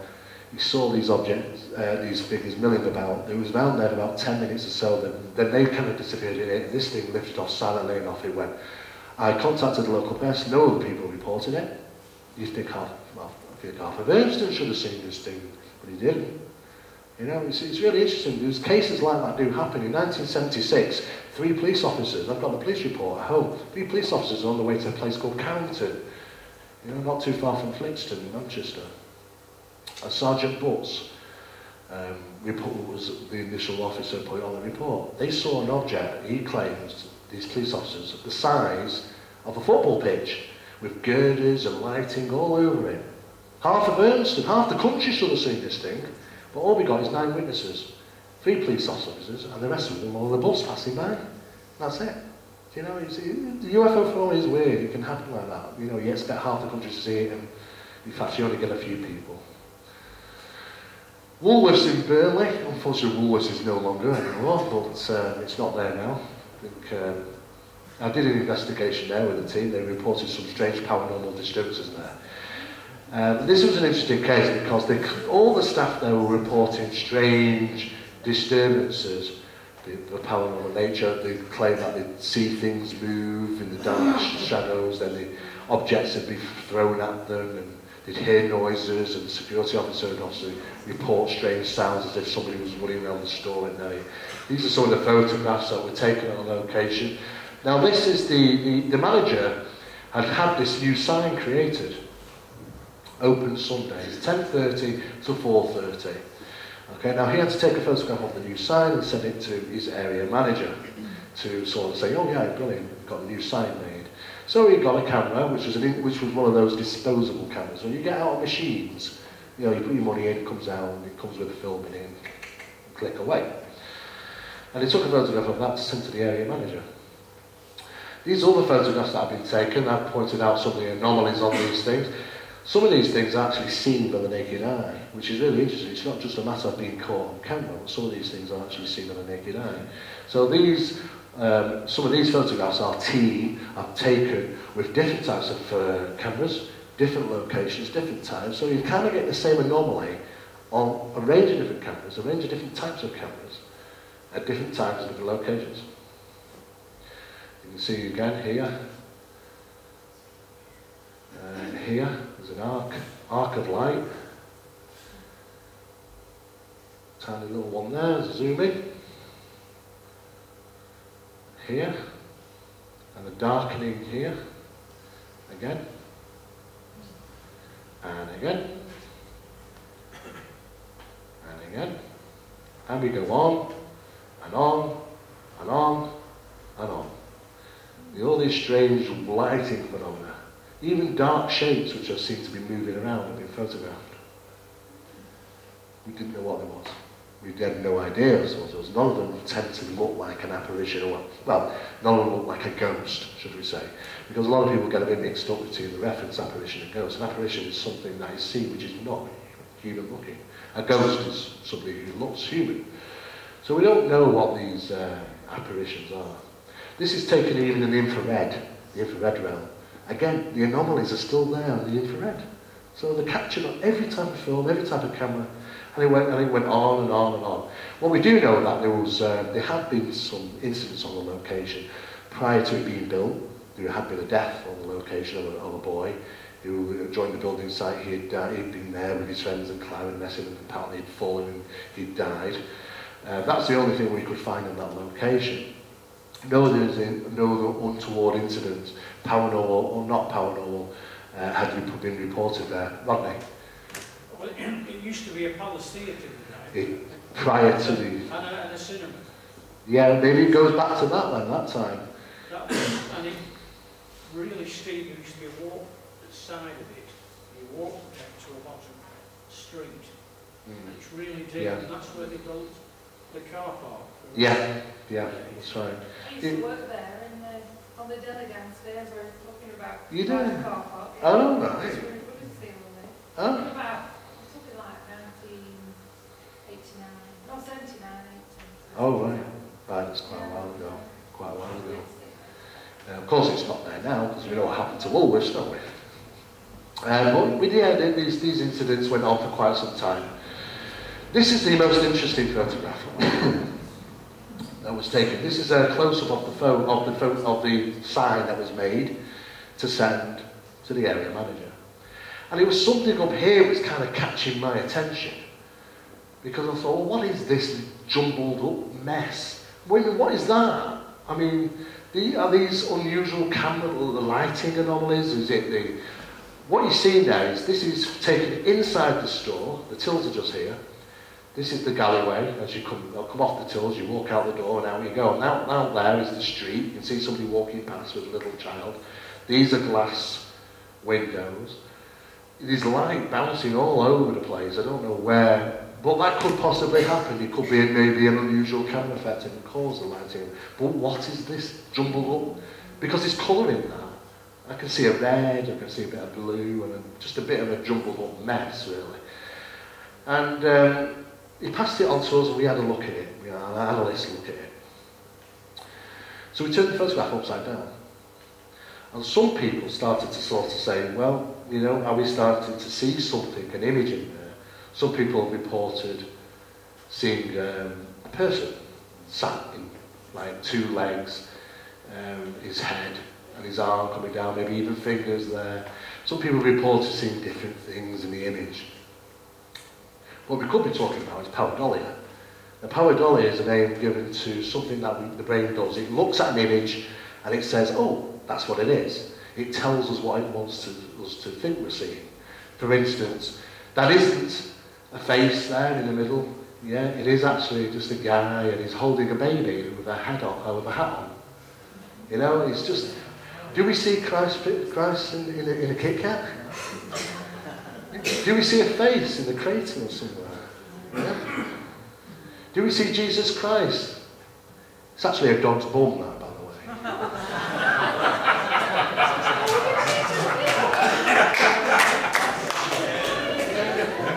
Don't ask me, I didn't take that photo. We see all these things because the brain wants us to see them, but are we actually seeing something there? Well, the analysts believe that there could be some form of facial recognition. There's definitely colouring, a blue and a green involved. Some people have reported two legs, a head, a torso and an arms, as if like one of those big ski suit type things you'd wear, you know, an all-in-one sort of thing, you know, where it's a big jacket and a big hood, and does the clothing resemble large coat hood? Is the alleged figure to scale? Well, it is to scale if it would be a figure, but why would it be upside down, sat on the ceiling and all that sort of thing? It's a very odd photograph. Or is it all just in our imagination? Well, what we can say is that we ended up with over 180 anomalistic photographs from the location and about 17 different reports of incidents from different 17 members of staff. Before really we could really go any further into the investigation, you know, Woolworths started having problems, ended up closing, and so on and so forth. So it kind of got... It's not the first time we've investigated supermarkets, believe it or not. You know, people do report some strange things. This is a black and white version. It's just highlighted. Is that negative? Negative, yeah. And that's just the standard black and white. but you got to take into consideration, you've got this rebarb of light coming through it as well, but it's all upside down, remember? It's all the ceiling, that. Interesting photograph. Analysing things like this is not easy. Our analysts work round the clock regarding these type of investigations of photography. I do as much as I possibly can analysing them. If I really come across something I can't rationalise, I'll send it on for further analysis. But most of the time I can pretty much get away with doing a lot of it ourselves. As you can see, photo analysis requests. This was an alleged object caught in the sky. It's a bit blurry, isn't it? Well, that indicates something close to the camera. I mean, was it not a fly? Probably not a UFO, a fly. Sometimes people report seeing strange images in glass and windows. Again, you get unusual reflections and things. Sometimes, remember, pareidolia, the brain wants you to see what you think you're going to see. Images in faces. Some pareidolia in walls as well. Just like looking at a cloud and making out a picture, a face, that sort of thing. These are a favourite thing. Orbs of light. Now, a lot of people, take photographs with the cameras, and a lot of people take these orbs. Most of the time, they are what's referred to as pollen, dust, vapour. These things aren't over there in the room, they're usually right here in front of the camera lens. And there's one way to prove that. Take it without the flash. If you take a photograph and the flash goes off, the flash hits anything in front of the camera here first, before anything over there. And it lights the tiniest little particles in front of the lens. And those often appear on the camera film. And when you're looking at the picture, you think it's in the room. It's over there with Mary next to her. But in fact, it's right here. This is the problem that we find a lot. A lot of people, make that mistake. Demonstrate it, go upstairs, bang on your bed and take a couple of photographs with your flash on. You'll get the same images. Bang a cushion around, do the same thing. Do the experiment and try and work out for yourself. I'm not saying that orbs of light are not paranormal. Some of them probably are. But I think we're also getting, a lot of people get mixed up as to sometimes there are rational explanations for these things. That is an orb of light. Here's a typical example. What we refer to as dust orbs. We have a collection of them. Some of them look even luminous. But they are a dust orb because these are taken under experimental conditions. We generate the dust orb, we take the photographs, and look how up. You can say, well, no, because it's lighting up and there's a face, and look, there's a face in it, and all these sort of things. We can replicate those images. The problem for us in the scientific way, if we can replicate the image under normal circumstances, like just creating a dust, then we have to say to people, well, we've got to look at that theory first. There are also some wonderful applications around. Ghost apps for phones. Who's got iPhones? Anybody got an iPhone here? Oh yeah, okay. There's an application called Ghost Capture. There's also a UFO capture as well now. Well, Ghost Capture, that means that you could sit there and take a photograph of me, and then click, click, click, and put a ghost right next to me. And you can fade that ghost in and out, so you can make it less invisible or more invisible. Oh, and you can turn it that way. You can do a mirror effect on it. So instead of us pointing to the right, you can be pointing to the left. You can do all these wonderful things. When the Ghost app came out, you should have seen the newspapers sort of pulling out all these articles. Ghost seen in the pub, ghost seen in the hotel, hotel closed for 6 hours because family would not stay in hotel room due to ghost seen in the mirror. Do you know, of course, they're causing a hell of a problem. But, these things are happening constantly. And this was one that was featured in, I think, the Sun newspaper. Now, what you see there is an image of a very large, well, it's an old, like a boy from the old days with the cap on. You remember the old days, don't we? And when you actually look at that, you think, well, look at the size of him compared to the scaling is all wrong, scale recognition. It makes him about 30 foot tall. He's not done that right, have they? And yet it appeared in the newspaper. Look at this strange photograph. People on the site claim they've seen the ghost. Well, they all claim all these things, don't they? But at the end of the day, they didn't claim anything. It's just the newspapers, the red top newspapers, sensationalise stuff. Turns out that little lad there, that little lad there is that little lad there, off the Ghost app. Exactly the same one. So what we do is let people, we used to get in touch with the paper and say, look guys, you got it wrong again. But they're not interested because that doesn't sell stories. You know, and the red top papers will come, there's a battle goes on. Do you remember not long ago, about 3 days on the run, the Sun newspaper put, UFO hits wind turbine? Do we all remember that? Well, I investigated that case. Turned out that the wind turbine fell down because of ice damage. The witnesses that had reported in the paper said, oh, Mr. and Mrs. Smith's claimed to have seen a UFO come in this area. Well, they claimed to have seen a UFO 4 years prior to the incident. Well, they're put in the paper. You know, these things happen all the time. It's sensationalism. But we're fed up of trying to tell the newspapers you got it wrong. So ghost apps are out, and they're very popular. They get sent to us. This is what we call the golden goose. We don't know that. That's an unusual one. We have a bit of a laugh when we get photographs sent to us, and we kind of think we give them the golden goose mark. In other words, oh, that's a really good one. That's a golden goose. I just thought it was an interesting photo. For quite some time, I was working for Richard and Judy, the Richard and Judy show. That was before he stole some wine or whatever it was. And I was sent to Solihull, which is in Birmingham, regarding an investigation. Now, this was a piece of footage that was being hailed, and it's probably, if you actually go to YouTube, it's probably still being held, because people have got no idea, being held as one of the best proof of ghostly activity caught on film, ever. And I thought, well, okay, I'm in for a million for a pound. And of course, I was working for Richard and Judy as the investigator, not what you might refer to, used to send their expert out to try and find out, is there any truth to these sort of things? And I was travelling all over the country to doing this. So I ended up down in Solihull, regarding a piece of footage a young boy had taken with his mobile phone on the landing in his house. And he claimed to have snapped an image, a video clip of something walking across his landing, like a dark shadow. And of course, all hell had broken loose about this footage. It was appearing on all the news channels, and of course, when it hit Richard and Judy's desk, they sent me down there. It didn't take me long to work out what was going on. If you press play, this is the piece of footage. This is downstairs. And it's oh my god.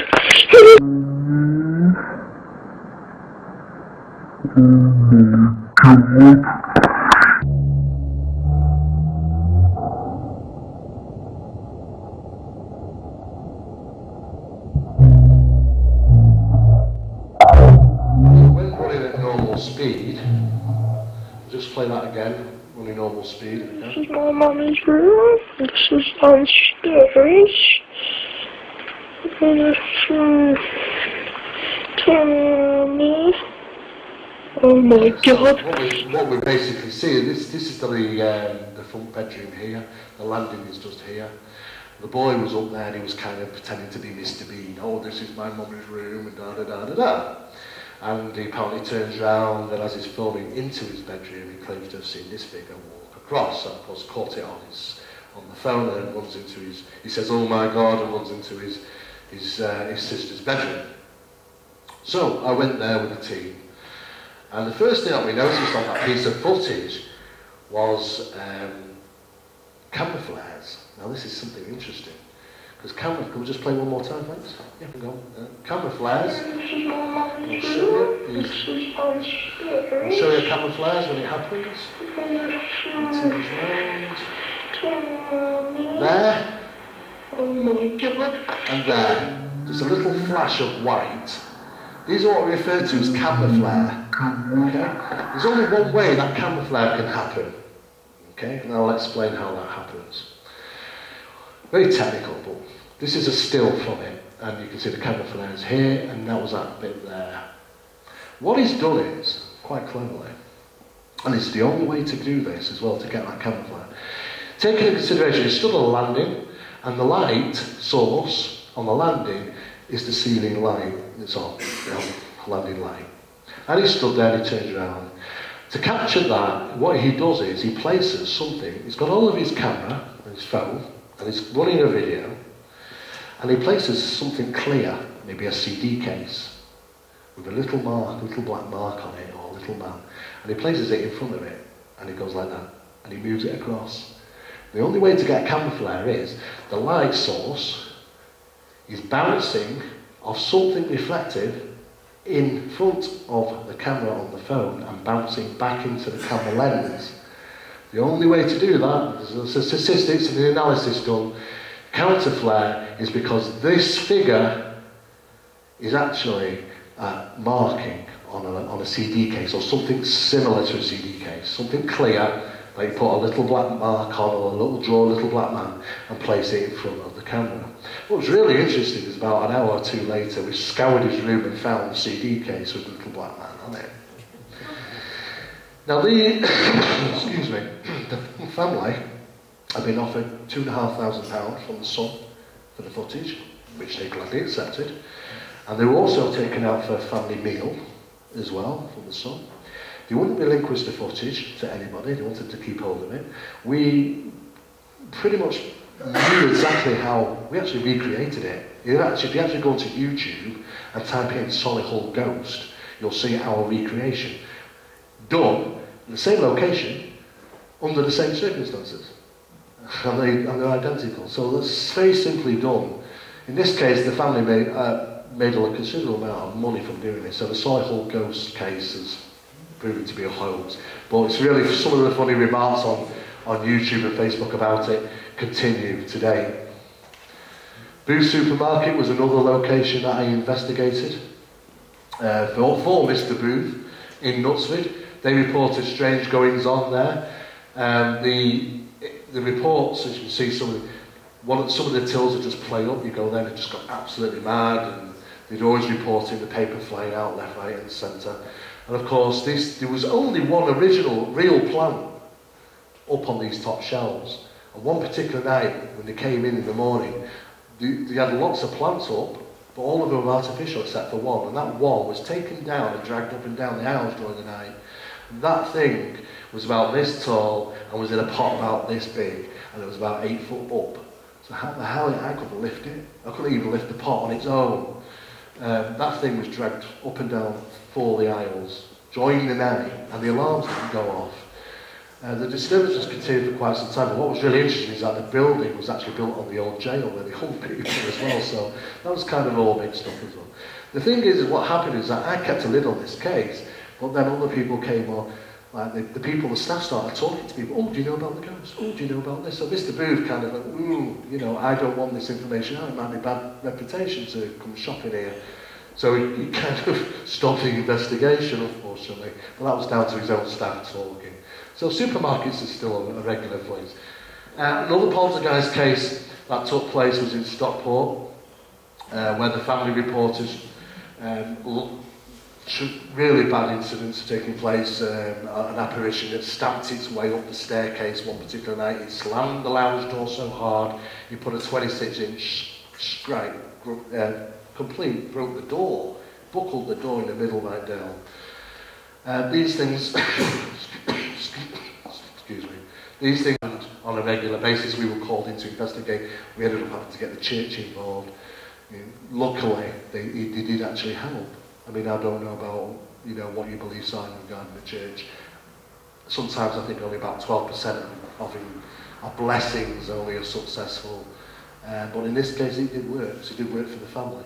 She rang me at 3:30 in the morning, woke me up, screaming, because they saw this thing stamping up the staircase. Her and her 2 daughters ran into the front bedroom and barricaded themselves in. And she rang me, screaming and crying on the phone. So I had to get there. I didn't get there till about 4:10 in the morning. And she opened the top window and I said, oh, come down and open the door. It took me ages to convince her. Well, I was waiting and waiting and waiting. And then she come back to the window. She said, well, that's not the problem. I can't. We can't move the stuff. It's too heavy. And I thought it was really interesting because in the height of the moment, I've been so scared, they just picked up everything and flung it at the door. Cupboards, wardrobes, a lot. But then when they kind of calmed down, they thought, how the hell did we move all that? And they were struggling a bit to get out. Eventually, they did manage to do it and come down. The church got involved, did the blessings and so on. And then something just stopped, just like that. But it was definitely poltergeist disturbances. This is when I went to Gerwig. Balls of light are seen and photographed. The people that were doing up the church in the graveyard said, oh, it's haunted, there's lots of strange things going on. It turned out it was nothing but more than just balls of light. And you can actually see one I've taken there. These are what we refer to as ignis fatuus gases, balls of light, swamp gas. Happens in Anglesey, Gerwin. And of course, because it happened locally to a churchyard, they thought it was paranormal. That was myself doing analytical investigation for Panspermia for the National Geographic Channel and X-Files. You'll find all these sort of things on the internet, on YouTube, if you want to find out a little bit more about them. But recently there was an article found regarding that, believe that life in space can exist in such as molecules and things like that, and they reckon that scientists found, NASA's found those sort of things. I was talking about that last year regarding a National Geographic Channel programme. That was the article that was recently out regarding life in outer space. And these are some of the things I've photographed. After a meteorite strike, or there's been asteroids, meteors seen, sometimes things fall to the ground, and sometimes there is a belief to have extraterrestrial biotopes inside them. So we could believe, we're kind of leaning towards the theory that there's a soup of life in space, and when sometimes rocks come through space and hit the Earth, they gather on them and drop them down to Earth, which is a very interesting theory regarding how life could have happened on the planet. We're only a stone throw from Preston, Chingle Hall, does everybody know it? Okay, I've spent about, I went 27 times, I spent a lot of time over there over the years. It's closed to the public now, unfortunately. It was classed once as England's most haunted building. I've visited there many times. There are lots of paranormal things allegedly reported over the years. It was allegedly built in 1620 by Adam de Singleton. And it was one of 465 moated manor buildings in the UK. And lots of people reported strange paranormal things there, including the sighting of monks, objects moving, strange sounds. I'm going to talk to you about, very briefly now, about an unusual sound that was captured by one of our teams one night there. It was, this is just Chingle Hall from the back, different areas. That's Paul Crone from Granada TV. Do you know Granada Tonight, those Granada reports? Paul Crone's featured on there a lot.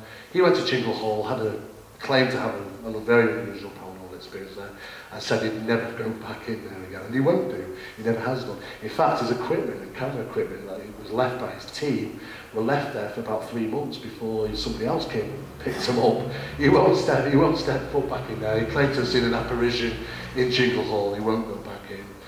This is Vic Albert, he's Milton. He also claimed to have witnessed an apparition in there. He claims, you know, that he saw this manifest in front of him. He won't go back in Chingle Hall.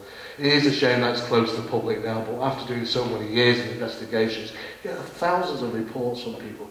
This guy who was the plumber, John Green, he was actually putting in the piping into the Great Hall, and it was on a heater. And he went out to the bank, came back in, and it was all gone. All the fittings that took him an hour to put it on, it all disappeared. He went into the side, he had a word with the owner, and then he came back into the building again, and it was all back there again, as if like one minute it was there, next minute it wasn't. Very odd.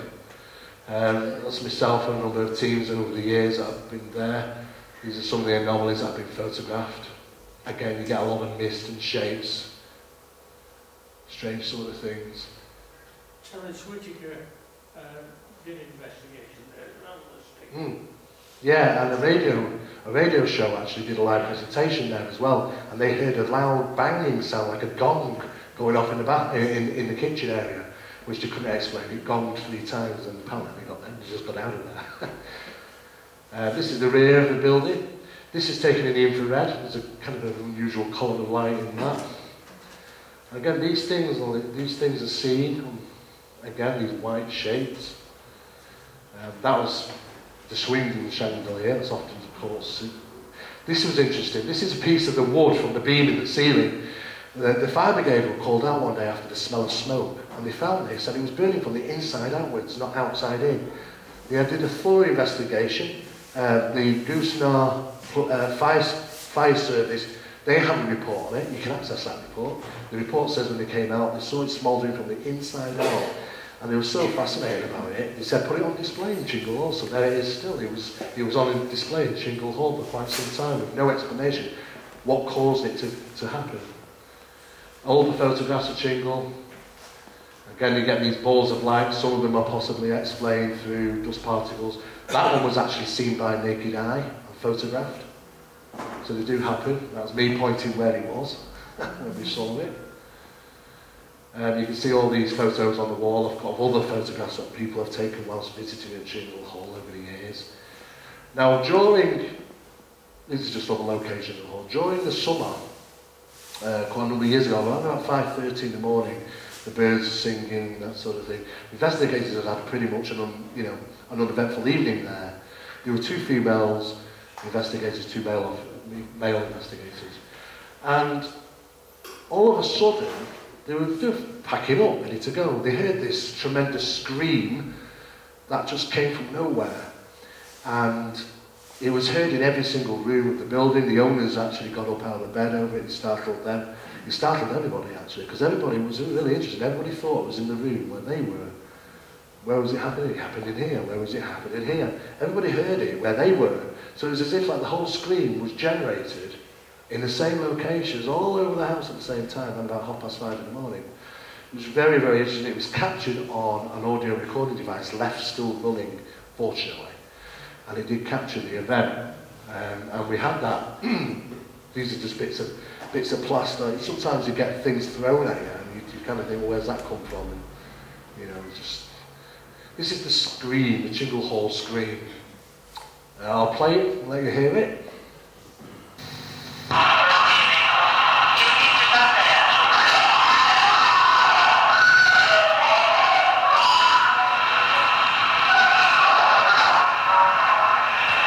The first bit is just people talking. When you hear the paranormal scream, the other screams are from my investigators, the 2 female investigators. Play that once more.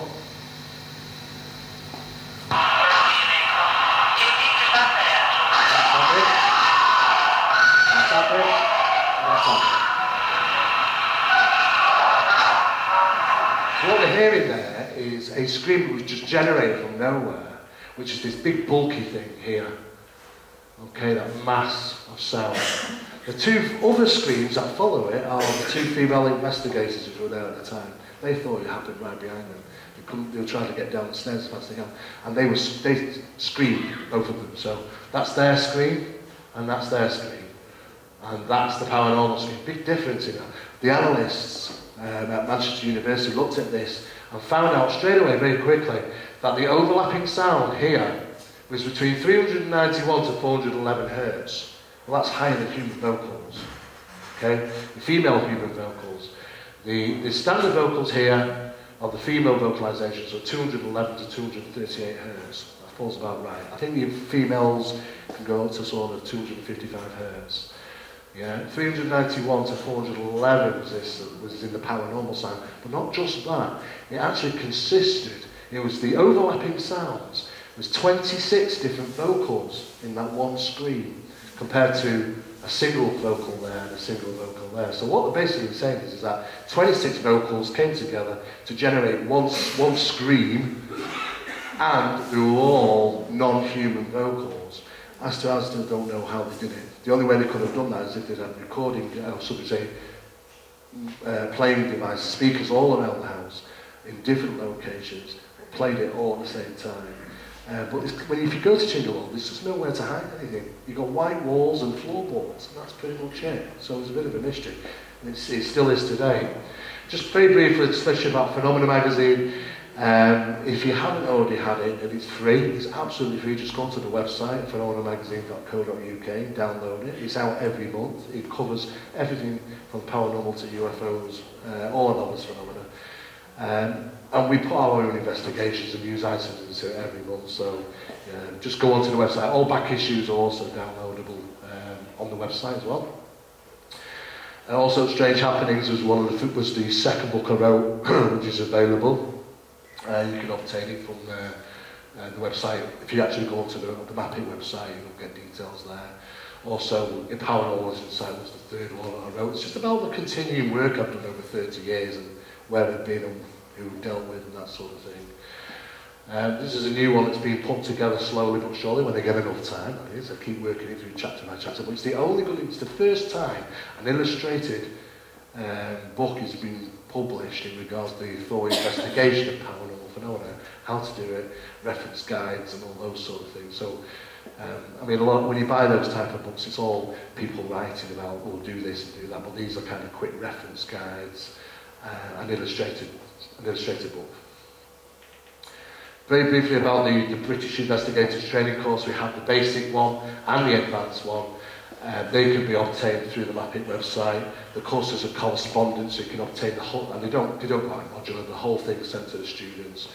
And they have 24-hour coverage on the website as well. And if there's any questions, we've finished for the night. So thanks very much.